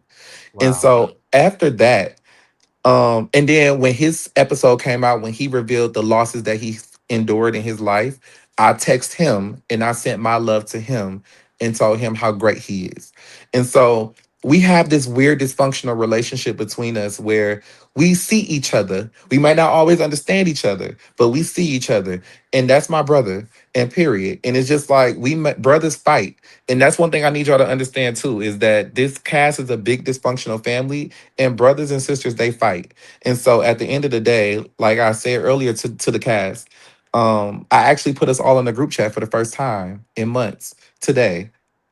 Oh, And wow. so I actually put us all in the group chat. Toni, Tramel, everybody is in that group chat. I put us all in there. Has everybody And responded? yes, we've been talking all day. Oh, And I sweet. just showed love to the cast, and I just said that I couldn't imagine doing this season with anybody else. This cast is special. They're successful. They are beautiful people. Everybody looks good. Everybody is talented as hell. And no matter what the beefs are, or no matter what the disagreements are, I tried as much as I could to be the voice of reason, but that didn't always go well. But at the end of the day, I do have love for everybody that was a part of this. And when I say can't nobody fuck with my cast, we can fight each other, but y'all better not come for them. Period. Because if you did not clock into some, I'm not gonna say who, but if you did not clock into some of the other lives, we do jump people. Yeah. We will jump your ass. Well, So, yes. so do not come. Do not come for my girls. Do not come for them. But no, I do want to say I appreciate you guys for a wonderful season. This season was iconic. It Yeah. really was. And we really had some hiccups. Oh, and let me say this too before I get off. I'm sorry. Okay. We got a The cut. conversation that Andaria was talking about that we had, when I got out, I was so dedicated to this season. It didn't matter what I was going through. I was so dedicated to being a part of this season and making it the best that I could do. It wasn't even funny. Like me and Dario had like a 2 hour talk because there was some things happening behind the scenes. And I really, really wanted the best for this season. And I really believe in his vision and what he wanted for us. And whatever I could do to help make that happen, I was willing to do. So it's like I'm just honored that I was able to be a part of it because as black gay men, I mean, and people in the LGBT community, they stay trying to dog us and trying to clown us. And it's Oh, like yeah. we show them every time why you can't fuck with us. And y'all Exactly. take from us and y'all want what we got. Exactly. And now we got, I'm not gonna drop names. I'm gonna text Andario on the side. But we got the people, the girls. I actually talked to one of the Real Housewives girls today, and they were like watching, and they were excited about what we're doing. So, to all the haters out there, you know where to kiss it. I mean, And that's a period. we recently found out, I don't know how long she's been following us, but we recently found out that K Michelle's, a fan of chasing. Yes. And it's a lot of, celebrities that K are out Michelle is, Carlos King is, there. Coco from SWV. Yeah. There's Pinky Cole. That's a Pink, new one. She's a mhm. new. She's a fan. Like, and on top of us, a lot of this cast are very reputable people, and they know a lot of people too. And just based off who they are, they get a lot of people with eyes that watch. Exactly. So Yeah. this was a very iconic season. It was very big. I just got stopped at Publix on Sunday. Okay. This man almost ran me over trying to get my attention. I was trying to push my cart. So I had just came from self checkout. I'll let you think what you want. And I was trying to get where I need to go. So but yes, the people are watching, and you did a beautiful job, Dario, Jamar, JT, everybody that was a part, everybody that started it, even if you didn't finish. I mean, you helped us. Thanks. Thank Thank you. Everybody that was on. I actually tried to get one of our cast members to come to the reunion. It didn't happen, Oh, but we Jay Michael appreciate. is in the chat. Hey, Jay. See that? What's up, Jay? I know that's right.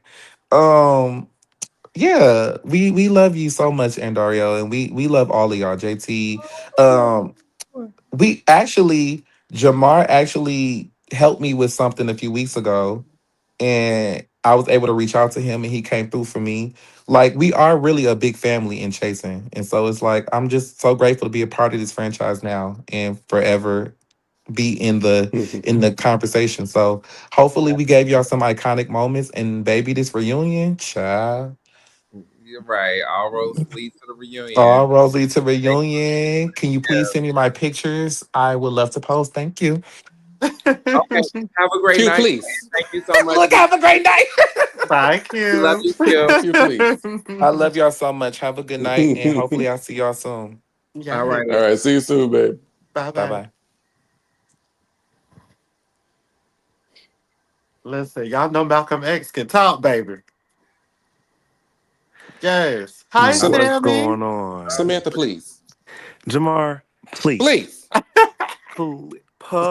Police. Capital Okay. police. Okay. What's going on, y'all? I had to come up here. I Where's have your to video? See, you are cast member number 3 with no video. because I was in my bed and I don't want the people to see me in my bedtime attire. Everybody in their bed, honey. Everybody in the bed, huh, but just for y'all while I'm talking, I put on something so y'all can see my Bedtime lovely face. attire. Yes, and if Sammy, you and literally if the whole look, season. and Literally if the you whole season, we saw nothing but torso and chest. that's what We I it's said. If you know Okay, fine. so your I if you feel know what your Jay like, context clues, so look, if you know your context clues, you know what that means. Okay. But Me too. but no, I do have to say thank you to all three of you for just creating such a wonderful platform, for creating just a space for me to come on and showcase who I am, what I do, and just who I am. Been watching the show since season one. Always thought that in the slightest possibility that I could have a chance to showcase myself, and look at me now, mama, I made it. So gotta say thank y'all for that. Yeah, this was good. This was a great season. I echo Q and anybody else who may have said it. This was a great cast, even disagreements and all. Like I don't think I could have did this with anybody else and it would have came out like this. Like I think this was a great, great, great lineup of people. All very professional, all very entertaining despite what some say. But this was a good time. you But now said, I'm gonna get on camera thank you, and we're Sammy. gonna we're gonna unzip a couple of things because I see the people they want to know. They want to know how y'all doing. Come on, What's the tea? background. I know that's You right. know, it's a little home improvement project. Real But cute. I will definitely go down in history as the best fence rider ever. Uh, Okay, okay, baby, ride the me. the iconic fence rider of the season, yes. But no, because I seen some people they want to know what was said. I ain't Yeah, gonna like say too clear much. it up, Sammy, because I mean, even me, I was a little confused. No shade, but Yeah. clear. So I'm not gonna go too far into the story of what happened. Cause we But got I 400 have faithful watches. you said what? I said we got 421 faithful watches right now, so they probably want to know what's the tea. Okay, so I'll give it in short. All right. And I mean short. And I'm gonna just say what I said. So we went to the Pride in the Park thing. Me, Ken, his friend was there, Tramel was there with his people. We walk in and we say hey well, I go say hey to him. I with my people, Tramel with his people. We all there having a good time. We get ready to go. I go over to Tramel and I'm like, hey, we finna get ready to go. So he's like, okay, I'm gonna come say bye to everybody. So he comes over, says bye to everybody. If you can kind of like picture it, I'm in the middle. Ken's to the left of me with his friend. To the right of me is my fiance and his friend and Tramel. Tramel is talking to my fiance's friend. My fiance and this friend are having a joint birthday party. So we're all drunk, mind you. But the friend is asking Tramel, hey, are you coming to the party? Tramel's like, I don't know about the party. I didn't, nobody ever told me about that. Well, he's like, well, I want you to come to the party. And he's like, well, I'll come if I'm invited. And again, I'm in the middle. Ken talking to his friend, not even paying no attention. But I'm just sitting there, I'm just like listening to everything that's happening. They're still having this conversation, Tramel and the friend, and he says it again. So second time, my ears kind of perked up. I'm like, didn't you say that already? But I paid it. I ain't say nothing. They still having this back and forth. He says it again. So I was like, girl, you over here being petty? Like you trying to be shady? Cause I mean, with me and my friends, I don't know about anybody else. Bitch, once we get past something, we can joke about it. So I'm thinking y'all just got past this whole invite thing. So maybe you were trying to like be funny, throw a little joke, a little jab, like light shade, not thinking too much of it. But when he was like, oh no, I don't know what you're talking about, then Ken starts getting angry and then it became this whole thing. But that's the story. But I will say throughout that whole ordeal, anything I said to Ken, I said to Tramel. Anything I said to Tramel, I said to Ken. So I don't know what Miss Carla thought she had on me, but there really was no tea. Like what I said to Ken, I've said to Tramel. He thought it was because I was trying to also get both of them to understand the other person's perspective. To Ken, yes, it seems shady because we just had an issue about you talking about being invited somewhere. So I'm just trying to, you know, understand what's going on. And then I'm telling Ken, from Tramel's perspective, he's talking to somebody he don't know. So he's saying something valid. He's not intentionally trying to be shady. Did it come off shady? Yeah. But I don't think he was trying to be. So that whole argument back and forth was just a matter of like perception. Nobody was really right or wrong. It really wasn't that big a deal. But that's pretty much what happened. So basically, it's your fault. Yes. Actually, it was the friend's fault. It was the friend's fault for even having the conversation. I was just there. So Sammy, so considering that, we're discussing birthdays and, if every birthday you gotta have a decorator. So you're the birthday decorator. Down. Because I got all the details. You set all the things up, you put everything up, like streamers, hats, all the things. I'm crying. Come on, set design. Hello. Look, set design down. But nah, it was a great season. I enjoyed it. I think y'all now they calling me the bone collector. I don't want to be the bone collector. I really don't. I don't know if y'all could ever tell. The reason in that moment you didn't think he was being shady, Sammy. Is that what you're saying? No, I'm saying in that moment. No, I did. That's why I asked. I'm like, girl, you over here being shady? Because I'm thinking you trying to be funny. But he was like, no, he really wasn't being funny. So I'm like, oh, okay, cool. But I also didn't think Ken was gonna be like that, as upset as he was.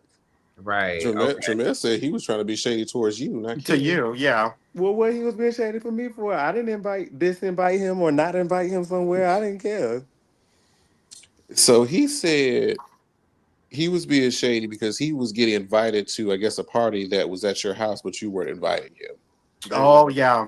It wasn't my party. Mm. It was at my house, but it wasn't my party. That's my man party and his friend party. Tramel is more so my friend. Mm-hmm. So, you know. He was like, well, I thought Sammy was going to be the one to invite. No, I mean. So, Sammy, I have to ask a question as a viewer of the show, as a fan of the show. How do you navigate being in the middle of both your friends, KenDoll and Tramel? Much like everything, I was just about to get to that actually. I don't know. People notice like my faces be like so zoned out, or I just be like laughing. And this is I hope neither one of them take it away, but like I take it anyway, but I really don't be caring for real. If it's not involving me directly, I don't be caring. I was very much so a lot of this season, like I'm just happy to be here. to be quite honest with you. I wasn't studying like the issues for real. I'm like, okay, Ken's upset. Let Ken be upset. He'll talk to y'all when he's ready. Tramel feels the way. Cool. He feels the way. He'll come around when he's ready to come around. I'm just happy to be here. Period. That's all. And that's how I navigate riding the fence effectively, because I don't be caring for real if it don't have nothing to do with me. I have a Ain't nothing follow-up to do with me. question. In lieu of you coming into this group, you were very familiar with Tramel. Y'all were pretty cool. And then you built your relationships with all the other girls, Ken, Q, everybody. Do you feel like at some point there was a disconnect within you and Tramel's friendship, or at least how you navigated with that friendship to where y'all are at today? I think that would be a fair statement. But in there, I also would say that everybody handles their friendships differently.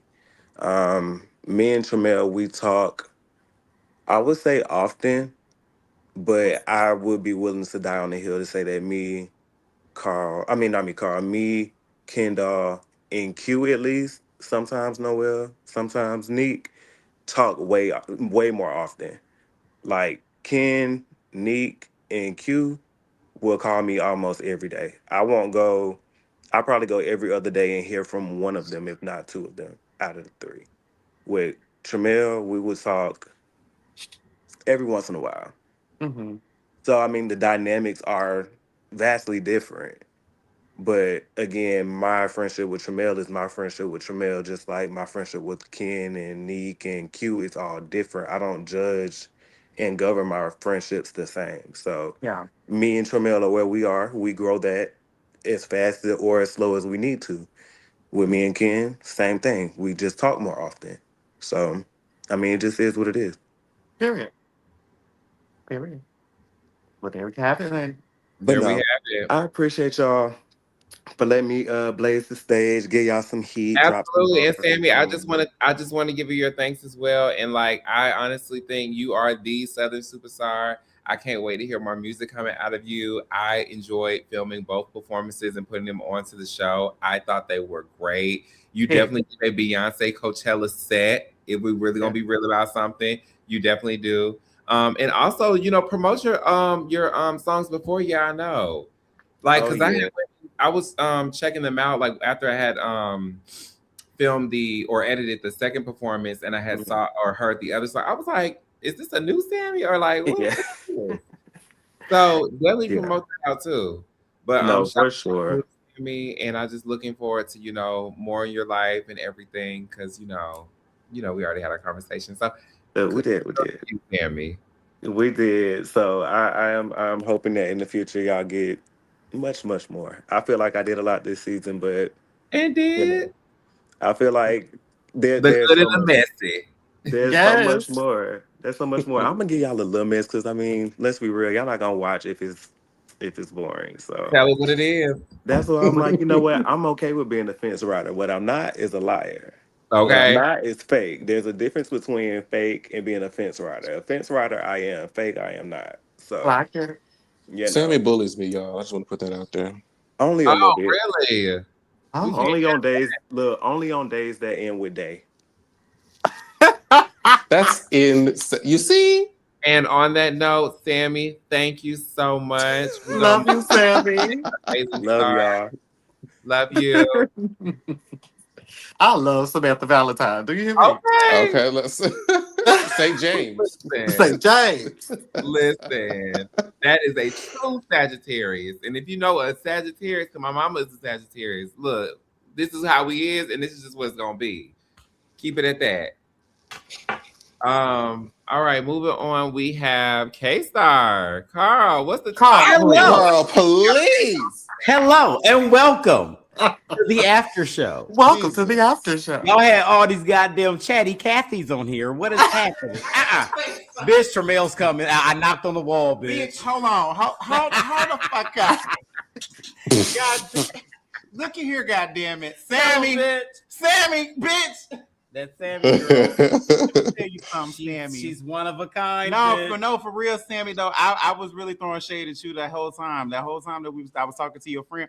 Then this is why it wasn't real shade, but it was just like, this man is inviting me to your birthday party. Tell him to your man's birthday party. Mm. I'm looking at you and your man because I know both of y'all. And neither one of y'all said, I ain't never been to your house. You've never invited me to your house, but I got this stranger invited me to your house. I was like, girl, do y'all really want me to come? Because I'm like, and then what she do? She tried to put it on Ken. She told Ken, like, this is very confusing shady, to me. girl. You know the girl, her booty hurt. I know her booty hurt. But Sammy, I still love you because I really had a good time at that birthday party. I had a really good time.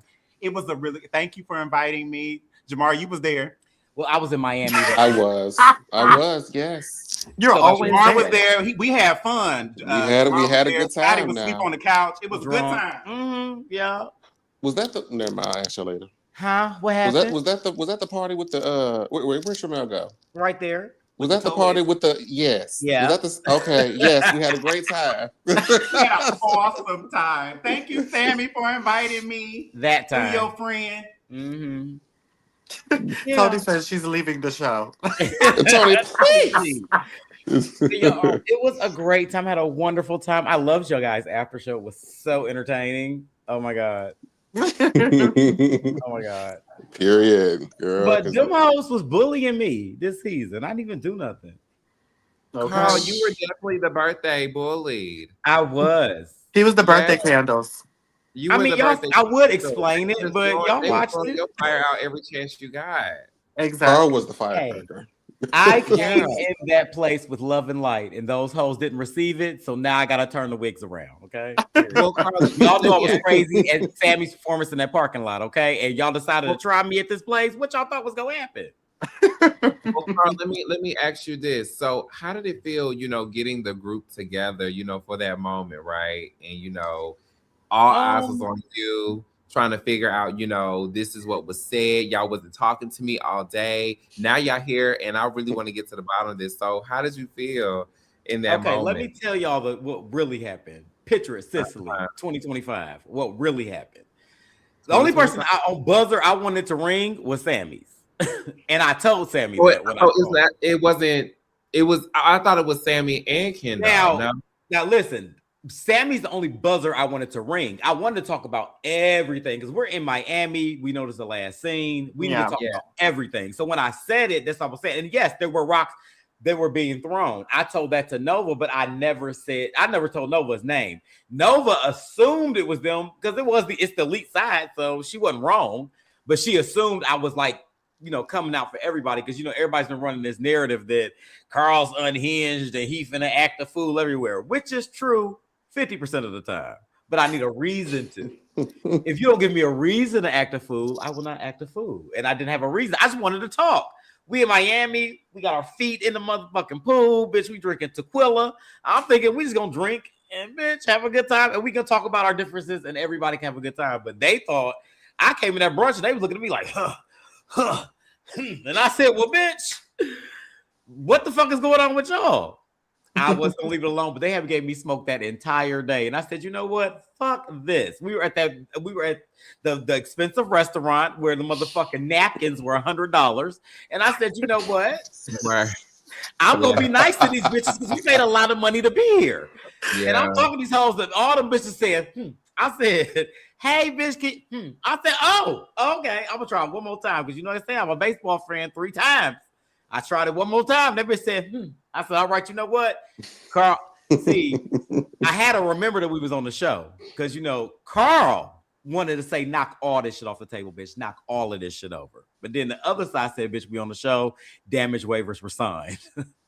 So I said, you know what? I'm going to take a toast, tell these bitches I'm going to slap them, and I'm going to grab my bitch and we going bar hopping. And that's what we did. And we love it. What I planned on doing was having that conversation with them the next morning. So I wanted to get everybody together to have that conversation. But after I hadn't been to 6 bars getting drunk as hell, I didn't want to do it that night. So when Neek messy ass brought his ass up to the who you gonna slap, and everybody else came in like, what's happening? I said, well, bitch, I'm drunk. Let's do it now, bitch. I don't give a fuck. Because I stand on business. I may be funny. I may be loud. And I may do a lot, but I ain't never lied. So I said, well, you know what? Let's do it. Because, bitch, the truth gonna set us free. And that's all I care about. Let's get to the bottom of the truth. And that's it. So was you really gonna slap Dominique? Me? Had I wanted to slap Dominique, but Dominique really wasn't on my list. I was gonna probably tug her hair just a bit, but not to the fact. When I said I want to slap everybody, I was mainly talking because only people that were ignoring me that day was actually Q and KenDoll. And I was really more upset with KenDoll because me and KenDoll had already spoke. We had already mended our fences. So she was the one I was really like, bitch, I thought we was good. And then Q just threw me for a loop. I'm thinking because he got into it with Tramel. I wasn't there. I'm thinking that was probably why he had smoke. Because as they say, they a duo. We need to separate them. So I'm thinking that's probably what it was. But I'm not an assumer. Like I said, I derive off facts. So he never said that to me. So I wasn't going to just run at Q because he never said that. So, yeah. Because I wanted to slap Sammy, highlight her. Yes, you were the one I wanted to slap, bitch, but we didn't get you were that slap. Tell Q to throw that bitch to you because you was the one supposed to got it. But anyway, not pass the slap to her. Pass it along, bitch. If it ain't for you, pass it to the next bitch. Okay, not the slap is the collection plate. Yeah. Okay. Everybody, y'all saw it. Y'all watched episode 11. Everybody was on edge. I came downstairs talking to Nick. KenDoll said, "Yeah, bitch." Well, yeah, bitch. You get up then. Like, what is going on? Why y'all trying to jump? It really seemed like y'all match our energy right there. Yeah, I'm like, what is happening here? It was just an energy match thing. And like they said, we had a whole lot of tequila, and by then, all I kept doing when I kept getting my fist start coming up, I said, "Damage waiver." Balance. Said balance, bitch. Did I get it? Damage waiver. Okay, invoice. Okay. all it took was a wall, a glass, anything. And I would have just been like, here. And just to put out a PSA, since I'm up here and I'm having a great time, I have a damage waiver with everybody on this cast. Some of you bitches from other franchises on Chasing, you don't have one. Watch your mouth. Hey, LA, watch your mouth, bitch. Oh. Is somebody talking about you on LA? Because yes. What she don't know is I see her. Yes. Oh, Father God. This is true. Hey, LA. Because I ain't got a damage waiver against you. What's the first letter? You know. We can't even tell I say it. You know I don't give a fuck. Watch your mouth. Because you ain't got no waiver, homegirl. I see everything that you do. Try it again. You ain't her. Not a crossover. She ain't you. Because we got other amazing talent in the queue. Yes, but that's all I want to say. Have a great night, everybody. I love the people. Love you, guys man. have been amazing. Jesus Christ. Love you. Bye, whore. Bye. And that is why she's the birthday candle. Actually, she's the birthday flamethrower. Bazooka. My Lord. What it do, flight crew? What's going on? Hey. How are you? Child, washing clothes. Just cleaning the Baby, house. listen. I'm doing tonight, but I'm finna go to bed. Oh, God. If you think I'm gonna fold them, you're crazy. Hello? Okay. It's still some on top of that washer. Oh, literally. All I need to do is be clean and dry. Oh my God. I was so entertained by y'all tonight. Y'all are so funny.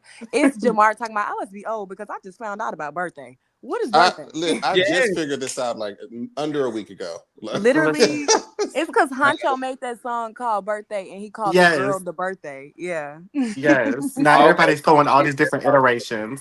I heard that song too, but I ain't put two and two together, child. Yeah. You know, I'm still young and hip and fresh. Yeah. Hello. JT, please. Oh my God. I know the chat was like wondering how I felt during them phone calls. And I just felt like, Alfeeya, because I mean, you were basically there, honestly. Yes. Literally. Yes, I mean, you would have gotten the check. How did you feel in those phone calls and everything?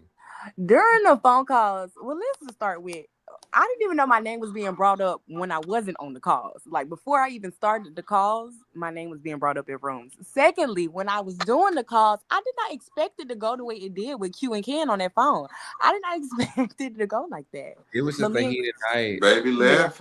And they was drinking. I didn't know they was drinking. I didn't know everybody. Well, I knew y'all had came from the, so I should have known. I should have known, but I wasn't doing it like that. Oh my goodness. Wow. This is ghetto. I loved You were it. definitely there in spirit. I honestly wish you could have joined us down in Miami.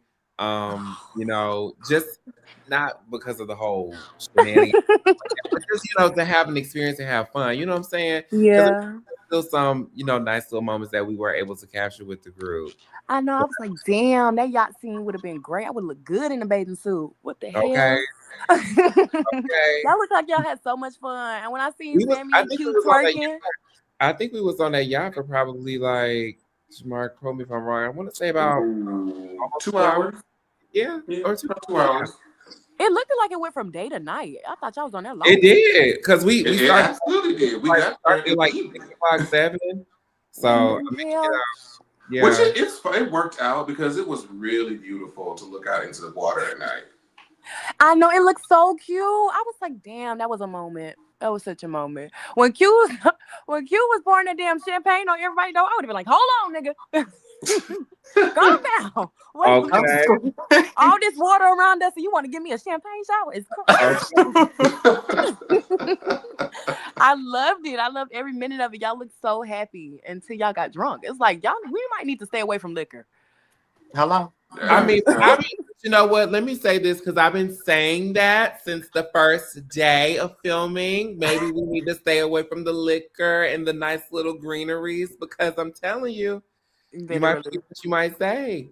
Yeah, literally. And I mean, it will do it to you. I mean, we've seen, a few cast members this season, and, they'll say like they may have forgot that, or, that was an editing flaw or something, but maybe it was just what was in those cups. You was inebriated, Bookies. You know what I'm saying? It said, can we confirm Alfeeya didn't? No, I never lie about anything. Yeah, she didn't lie. Yeah, I mean, looking at the video, I mean, it played it out exactly how it was. Oh my God. Verbatim. It was even a moment when I was doing my confessionals where everybody was keying because they thought I had ignored Nova when I went to Q's party. And I was like, no, and dog, I said, hey. He was like, you did, girl? And I was like, yeah, let's go back and watch it. And we watched it together. He was like, damn, bitch, you did say hey. So I don't forget shit. Not that I do. Yeah, you said hey, and she just paid you. But I mean, hey, that was in the past. It was. I love it. Oh my God. And me and her are in a nice space. We ain't friends, but we in a nice space. And amicable. I appreciate that. Good word. That's a great word for it. Amicable. Yeah. Well, Alfeeya, I just want to say, because we got some lovely stars in the chat as well, or in the queue. But I do want to say, shout out to you for completing the first season. Completing your first season of Chasing Atlanta. I feel like you have gained a huge fan base off of the show and everything. Yes. From music to modeling, all of those great things in the beginning we was able to capture. So I'm just very appreciative of you just, for sticking around and also giving us the opportunity to showcase you on our platform. I mean, appreciate y'all. I know it wasn't easy. But like I've said in the beginning, it's unscripted. Everybody has an opinion. They're doing their thing or whatever, just like, you're doing your thing. So I'm just appreciative of you, for just respecting and trusting the production to, put out your story and allowing you to, be on here. So I wanted to say that. I want to address that because production really loves Alfeeya. And I really love production. Like, I really became like a little sister to so many people. I'm the oldest in my mom's children. And so this was really, I'm the oldest. I'm the oldest girl. She got all girls. So I really appreciated this. I was coming into the network hoping to gain like brothers. Like that's something that I really wanted. Like people to help guide me in life because I'm just learning. I'm the leader in my family as far as my sisters go. So I don't have anybody to look up to. So that's what I really wanted from the show. And I feel like things went the way they were supposed to go. And I'm just so happy that we talked and you talked me into coming back. So, yeah, I love you. So do you have any brothers from the show? Like, yes, everybody except Toni and Nova. Those are my sisters.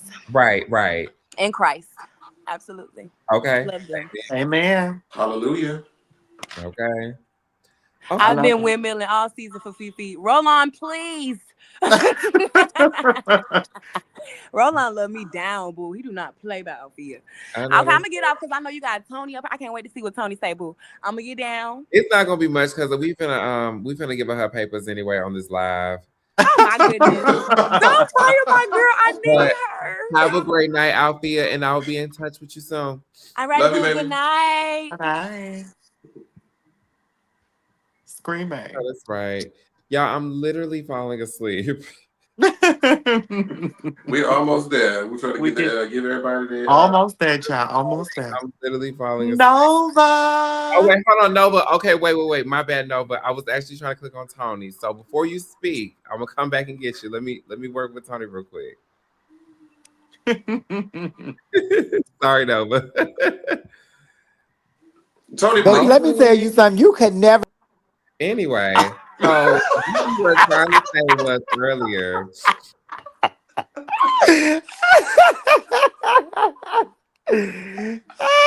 And that's why I'm not coming back, because Adorio hates me, y'all. Y'all seen it firsthand. So where we starting? Where we starting on the episode, child? First of all, let me just say, what bitch started the season chasing and ended her last episode before that late trip chasing. Okay. Thank you. Speak on it, Toni. Yeah, because I started in Macon, Georgia, receiving an award, and I ended in Australia, another continent, teaching a class and ballroom. But anywho, where we want to get started with this trip that I didn't like? So she's gonna be reading us for the whole thing. I got it. Absolutely.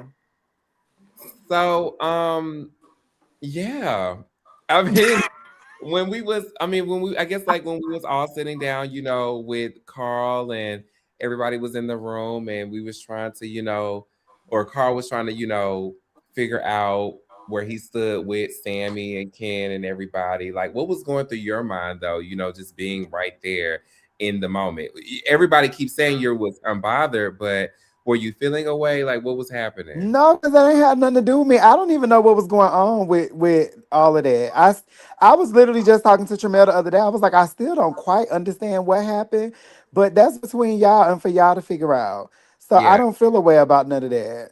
That didn't make me feel no way. What I felt the way about was going to restaurants where we couldn't film, conversations, where we were on a yacht in the dark abyss looking into space at the stars. Toni, let's talk about it. So when we were Yeah. at Rosa Negra, like you definitely was checked out. Yeah, the reason why I was checked out was because when we sat at that breakfast, we were told that we were going to have a private room. That's also why Carl did not say anything at breakfast, because he wanted to wait till everybody got there, i.e. Tramel, because Tramel was missing, and then obviously Sammy was away on a phone call. So Carl didn't want. So we knew going into that restaurant scene that Carl was going to address what he wanted to address. But to my surprise, we walk in a restaurant and we sitting in the middle of the restaurant. How the hell we gonna address everything sitting in the middle of the restaurant?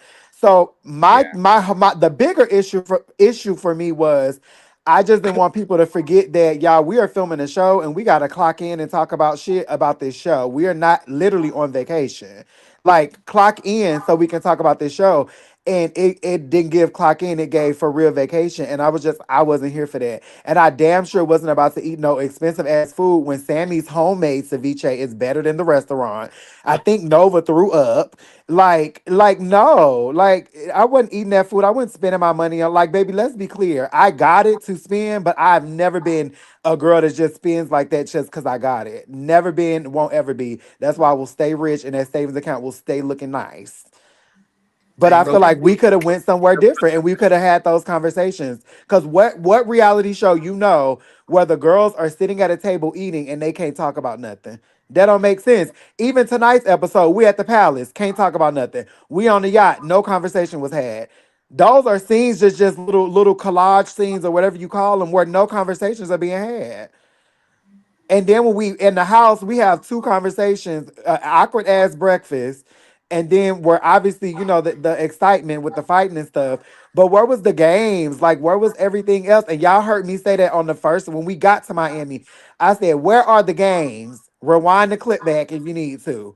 There was none of that. So I was already coming into it like, "Oh, girl, what kind of trip this about to be?" So it's not that I'm a grandma. I'm just irked because I don't feel like some of us came in with the idea to clock in to work versus, oh yeah, we on a vacation for real. Because I wasn't on no damn vacation. Rent was due the next week. I'm here for a reason, and it's to film this show and end this season. Yes, ma'am. So back Absolutely. to Rosa Negra, when you were, because you were saying like we needed to, have conversations and everything, which is absolutely correct.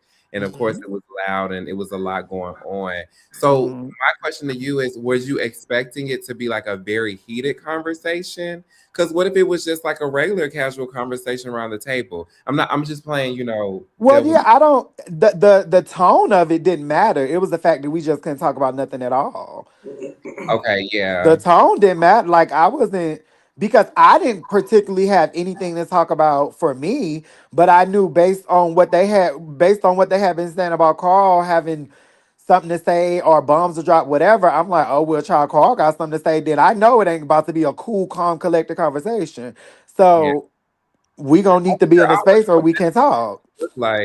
like if it was something we could really film it, because Quinn was saying about the speakeasy, it's like a private room, more quiet Mhm. and stuff.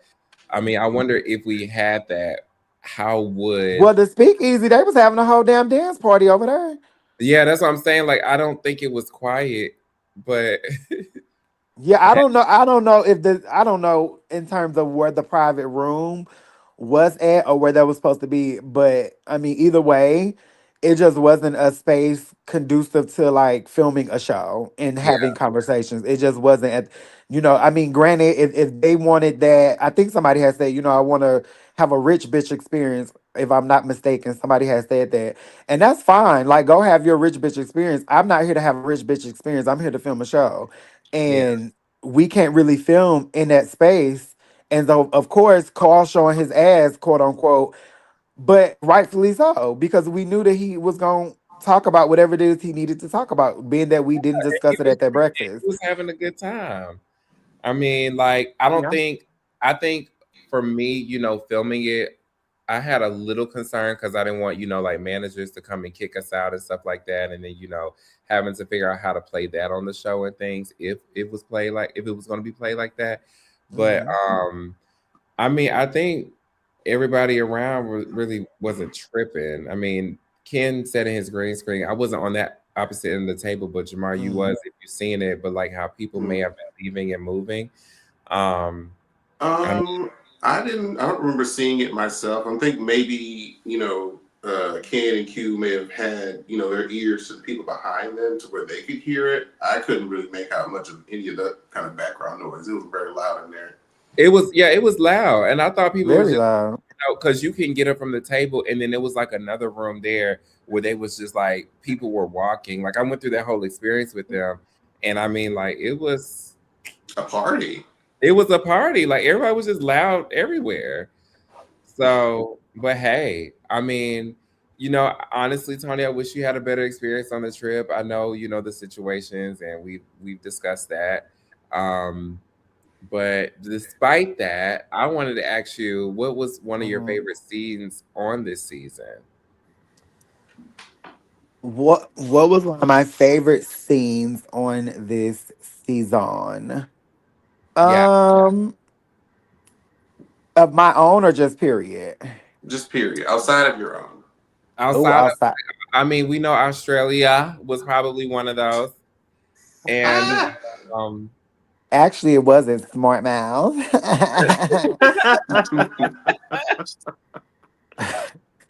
Y'all see how Endeavor just be trying, and y'all should see the text messages we send each other. I'm uh-huh. gonna I'm gonna expose him one day when we get into it. Please, because I'm the type of person, baby. I will say it again. I don't know. What was my favorite? Oh, I don't know. Somebody To said be honest, Save genuinely, like this season, I enjoyed this season so much. Like even just being a viewer watching it, I really and truly enjoyed this season. I think it was like a lot of great moments. Honestly, I think there was a lot of great moments this season. I don't know. Nothing that's come to mind is like my favorite, at least not in this moment. Maybe I'm blanking. I'm not really sure. But yeah, I think there was a lot of good moments. Okay, Yeah, period. I think So there you was a don't have lot of one. good moments. I don't know. I mean, So you don't. outside of like that doesn't include me. Huh? I was saying you don't have one in specific. Hello. Well, hello. That's crazy how you trying to force a favorite scene out of me when I can't think of nothing. I was just at okay. Well, That shit. is so crazy. Y'all see the bullying tactics going on this panel, honey. Oh my. And I will grab you now. Like Well, I'm I not. mean, it won't be the first time you have already done it on this same panel. I know your work, and Dario. I know your work. I can tell you now. Now, I let me stop being shady because I can tell you the most shadiest moment, and it was you. But we ain't gonna talk about it because Me. those episodes haven't shown yet. Those episodes, girl. The season is complete. Well, we did film a reunion, but okay. Oh, girl, Tony, please. She's so messy. Tony, please go So back. next season, if Dario have me back, and I accept, I'm gonna hire me a boyfriend or girlfriend so I can show like I have a love life. Kenya Yes. Morta is across the street. I want to have my Kenya Morta moment. What was that man she had brought on that Walter? I have Walter. my Walter moment. Exactly. I might even give y'all a little bit of my Is Chase. it? I would honestly live to see that. What Kenya We love Morta a is rent a across the street. boyfriend. Yeah. Yeah, I would love to bring a boy on this platform, but the thing is like these men aren't trying to date us openly for real. So that's the problem. Like, if you want to see a trans woman on a TV show with her lover, baby, you better know that they've been locked in, and baby, everybody in his family know that he is a trans attracted, and he has Mm-hmm. not a worry or care about it. Otherwise, y'all are not gonna see that. Correct. Y'all just not. It's just not as easily to do for us. It's just really not. So I know people probably want to see that, but if I can't get nobody to film with me, then I just can't get nobody to film me. Otherwise, y'all gonna hear me talking about my dating woes. And who wants to hear about dating woes for 11 episodes? Like, I'm not doing that. But I definitely might give y'all my Greek life, my D9 Greek life journey about And that pursuing a I would D9 be so sorority. happy to get into. I want to definitely tap Yeah. into that. I Now, definitely would be open to sharing that. I don't know how it will play out because obviously you can't film at events and all of that kind of stuff. But I mean, we'll figure it out. But I would love to showcase that because I am, spinning the block on that after, some stuff had happened. And now yeah. I'm giving it another try. But that for sure I can talk about. Ballroom is kind of like, okay, y'all get it. Y'all get it. I'm going to Australia again in May, so but y'all get it. Make sure when you get the footage this time, it is like this and not like this. Well, the footage that I sent you that I recorded was landscape, darling. The footage that other people recorded was Landscape. portrait. The footage that I sent you was landscape. Landscape. Landscape is sideways, right? This was your landscape. No, no, no. That The was your clips I footage. sent you when I was at the at what was I did? What did I record? Oh, when I had went to the potluck, honey, was landscape. Thank Uh, you. any I said final the stuff I words recorded. exit? Excuse me. Any final words before you exit?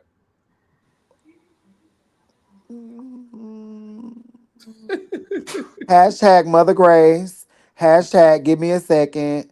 Hashtag I'm just here. Hashtag the girls are fighting. Hashtag My God, today. my God today. Hashtag key cackle in the moment when the camera pans down to me because Dario was being messy. And that's why I Well, laughed. I was like, Tony, you want to respond? Mind you, I didn't know you was gonna really use them clips, and somebody said in the comments about it's really Tony versus the fourth wall. I said, "Oh my God, that was earnest." I said that is such a key because I really didn't know Dario was gonna use the clips, but honestly, I'm glad you did because it brought a lighter moments to the Yes. Yeah. chaoticness. But And shout then out to all of my YouTube cast. suggested that thumbnail. That's why when I sent it to you, YouTube suggested that thumbnail. Oh, the one that you sent me. Yeah. Oh, what did it end up being? It's This was Carlin Q, but Oh, yeah. okay. That makes sense. But all right, no, that's it. Yes. Well, have a I'll see great night. y'all Honey. when Love we you down. resume. Shout out to Chase in LA. Y'all do y'all big one. Yes, shout out Congratulations. to Chase to LA, honey. Love you, And Dario, get Tony. to editing the reunion now so we don't be waiting until 9 and 10 o'clock at night. All right, good night. Wow. Bye. Tony got a tug, child. Girl, Tony gonna Is whack you. y'all even getting? Is y'all getting the reunion next week? That's the question. Oh, well, Candy. To be determined. Y'all email on the way. I was supposed to see y'all email on Monday, but y'all email is on the way. All right, and last but not least, Nova. Hey, Hey, girl. hey. I'm over here in bed in my bonnet. Okay, so no video. Girl, everybody in the damn body. Everybody. I'm sure about to put mine on. Throw this wig off. Okay, just go. Well, the only thing I really wanted to address on this episode was me calling KenDoll an ego-filled bitch. Okay. That was real extra. I want to Okay. take that back because I love him. And my whole attitude at the Miami trip, even though my room was a closet room, I feel like I could have made like the best of it. I could have stayed the whole time. I didn't have to leave. Mm-hmm. So I Yeah, kind of no, regret I mean, leaving with I back. really, because honestly, Nova, like, I think you would have really had a great time, especially if you had, stayed to and be a part of the yacht experience. I thought that would have been great too. Like, I feel like that was like, you would have ate that. Like, they was taking photos and Mhm. everything. So, yeah. And the club afterwards. The club Yeah. afterwards. Yeah. Like, it was still, I understand because it was a lot going on in the beginning, but we could have worked it out. Yeah, I think we could have Yes. worked it out. And also, I want to say, Q definitely apologized to me not once but twice about the whole shoe thing too. So Okay, Yeah. good. We it's not love that. even me talking about the shoe thing anymore. I'm pretty sure no one even cares. Like I hit with the shoe, but We Nova, please. care. Nova, please. We definitely care, no, but I mean, like, other than thank you. that, Like, no, you I'm not definitely would. talking about y'all. I'm talking about in the comment. Yeah. Oh, well, child. Let them comment, The child. comments are the comments. Let them be the shade room they want to be for the night. Yes. But Nova, how did you feel about your experience? You being your first season. I feel like I had a really fun time. It was really fun. Just watching myself back. Yeah, it was just funny to me. Honestly, you know me, I'm real simple minded. So I just be like, yeah, I bet. Yeah. Sure. Girl, Nova was in So, this. watching it back, you were pretty much laughing the whole time. Yeah, I was pretty much laughing because nothing was really that serious to me, even though I knew, like, there's things like, I hurt people and I had to take accountability for that. So, that was one thing. That, that's just something you just do I don't know, you just have to face that, in the moment. I live in the moment. Something I do. So, it's just about, I guess, I feel like the character really shows about how you like react after to a situation, not really you in the moment. Right, right. Exactly. Exactly. Well, I mean, Nova, you definitely had like a mixy story this season. The comments definitely was, back and forth, a lot of hating people and, supporting people here and there and stuff. I'm actually just glad that, you didn't let the comments, have you stir or feel a way about us or the show and stuff like that. So I mean, I'm very appreciative of that. You hold your own, period, and that's what I like about you is that you stand on something that you say, um, and that's what it is.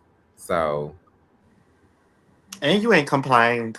you ain't complain, which is another great thing. We love the people that don't complain. Um, Tony, I'm not messy. And yeah. And we love you, Nova. We love Period. y'all. But yeah, shout out to you, girl, for just completing the season. Absolutely. Absolutely. It ain't easy for nobody to do. So the fact that anybody goes through this whole process from beginning to end is commendable. Exactly. And then think also this too, for the fun fact for everybody. We did Nova's green screens in one day. Like we did all of her green screens in one day. So she went through 4 outfit changes. We was there from maybe 7, 8 a.m. and we didn't wrap till 9, 10, 11, basically. Her connection was going in and out. I wasn't sure. Yeah. But I think she got it all out. Yeah. But I think honestly Nova was great. Despite, some little issues and kinks in the stories and everything. But I think Nova did a really good job this season. I think she did. She held her own. She had fun. I'll say that. I think the fun, probably people took it in a way of like, girl, you're doing the most, you're too serious. But I think she had fun. But one thing I will like to say though, is that I don't appreciate that people are in the comments making their transphobic remarks. I've had a couple people that have said in the comments that we're blocking those comments. It's actually YouTube blocking those comments because you guys are just downright being disrespectful. Like, we know that we're filming a show and that these opinions of the cast was 6 to 8 months ago, but y'all have to understand that people do change. This show is been done, finished filming and stuff back in September. You just now seeing the final episode today. Yeah. So think about like that. I think we were done filming before Orlando started. Correct. So that's how long ago that was. Oh, it started airing, right? Yeah. Exactly. Yeah. So I mean, like opinions change. But hey, whatever opinion you may have on Nova, just do not misgender her. I just feel like that's disrespectful as hell because that makes no sense. Yeah. We shouldn't be doing that. I mean, this is a LGBTQ safe space. It's supposed to be. We have the disclaimer ticket at the bottom.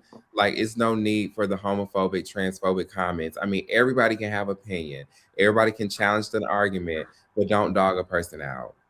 And that's just really what it is. That's it. Because this is meant to be entertaining. It's meant to be fun. Yeah. Hate is not. And I really want to know, not even just asking a question for answer, but I really want to understand and know when they make these comments and they spew that hate, what is the result that they're looking for? Right. And Reggie, see, this is what I'm talking about. It's not jump on board. It's just that it's not jump on board. It's just the fact that there's no need to just be disrespectful by misgendering somebody because of an opinion or a situation they got into it with another cast member. I mean, like, you have to understand this too. Season 5, y'all did the same thing to Willa when she got into it with Ike.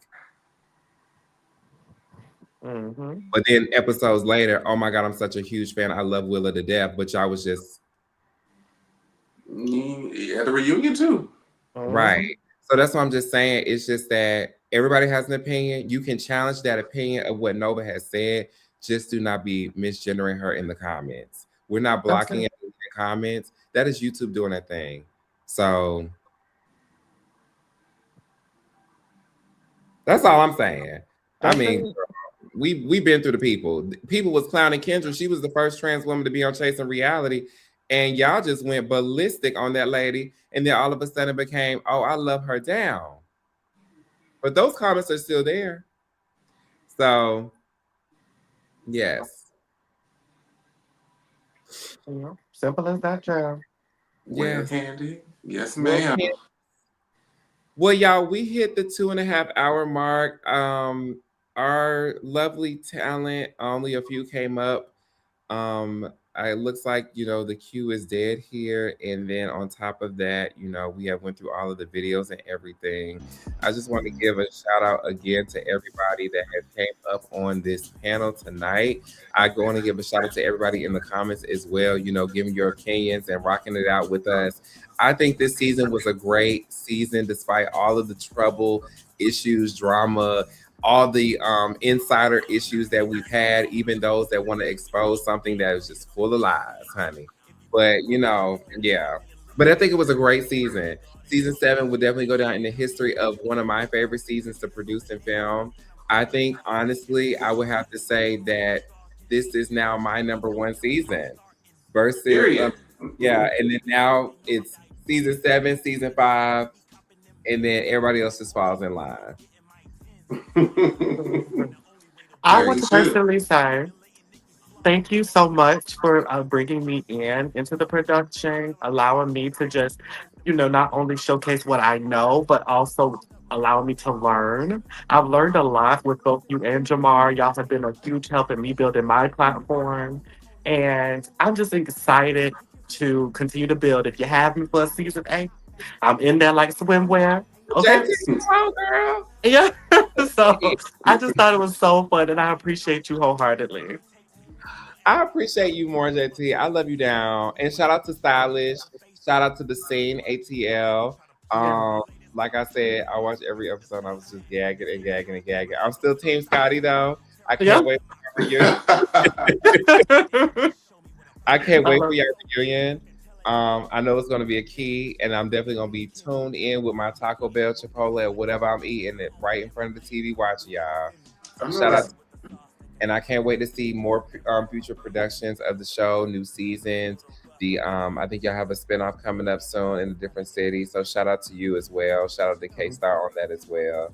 So absolutely looking forward. Jamar. I just want to say this was an amazing experience. I just want to say this is an amazing experience to do it again. To be on full time after season 6, and then here we season 7, and then going on to season 8 if we decide to do this again. Yes. I haven't really. Every season is different with new challenges. I'm just waiting to see what happens next time we do this shit. Okay. So shout out to you. Y'all know how I feel. I've told y'all this several times, but I'm just very appreciative and thankful of y'all. Seriously, for trusting me. Also looking at me as like, somebody that's, that has been doing this and really enjoyed doing this and just want to have fun doing this. Like, of course, there's serious moments and things that we have to do to make sure that this production runs smoothly, but at least y'all are not overlooking me and doing anything crazy like people in the past did. So I'm just very thankful and appreciative of y'all. With that said, girl, bitch, I'm gonna go to bed. Like, I love y'all. I'm gonna go to bed. Love the cast. I love everybody. Thank you all for watching the season. I can't wait for y'all to see the reunion. I can't wait for Chasing LA. It's just so much happening. Yes. Shout out to Chasing LA. Shout out to Andre. That is our new executive producer under Chasing Reality. Andre is giving y'all the things of the things. Love Andre. To make sure you're watching Chasing LA. But before Chasing LA, I'm going to be taking a break, LA. Okay? As you should. You should. Yes. But once LA does come out, you'll definitely like it. King Payne is back. Trey Howard is back after a 3-year hiatus. We got Hershey LaCour. We got Andre. And we have a whole brand new amazing talent of people. And Fly King Eye as well. So Chasing LA, you definitely want to check out that cast reveal. Definitely want to check it out. All right, y'all.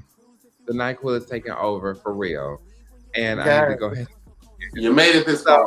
Congratulations. You guys so much. Shout out to KenDoll, Quintin, Dominique, Sammy, Toni, Noel, Alfeeya. Don't tell me. Carl, Tramel. It's always one person. Don't tell me. Don't tell me. Nova. Oh my God, Nova. How did I forget the princess? Shout out to all 10 of y'all on Chasing. Shout out to each and every one of y'all. I love y'all so much. Thank y'all for allowing us into your world, sharing your stories. Thank y'all for being a part of this group dynamic. I hope y'all was able to get more out of the show once it was airing and everything. Shout out to you guys. I love y'all so much. We out this bitch, y'all. Y'all have a great night. You can tell us a blessing. Look a little rough, I can tell you be stressing. Tommy making hits by the end of the session. He can switch it up real smooth if you wanna. Pull the top back, cruise if you wanna. Ain't no other him can leave when you wanna. No one's so cold, he's still cool in the summer. He can switch it up real smooth if you wanna. Pull the top back, cruise if you wanna. Ain't no other him can leave when you wanna. No one's so cold, he's still cool in the summer. Well, the face card never declined.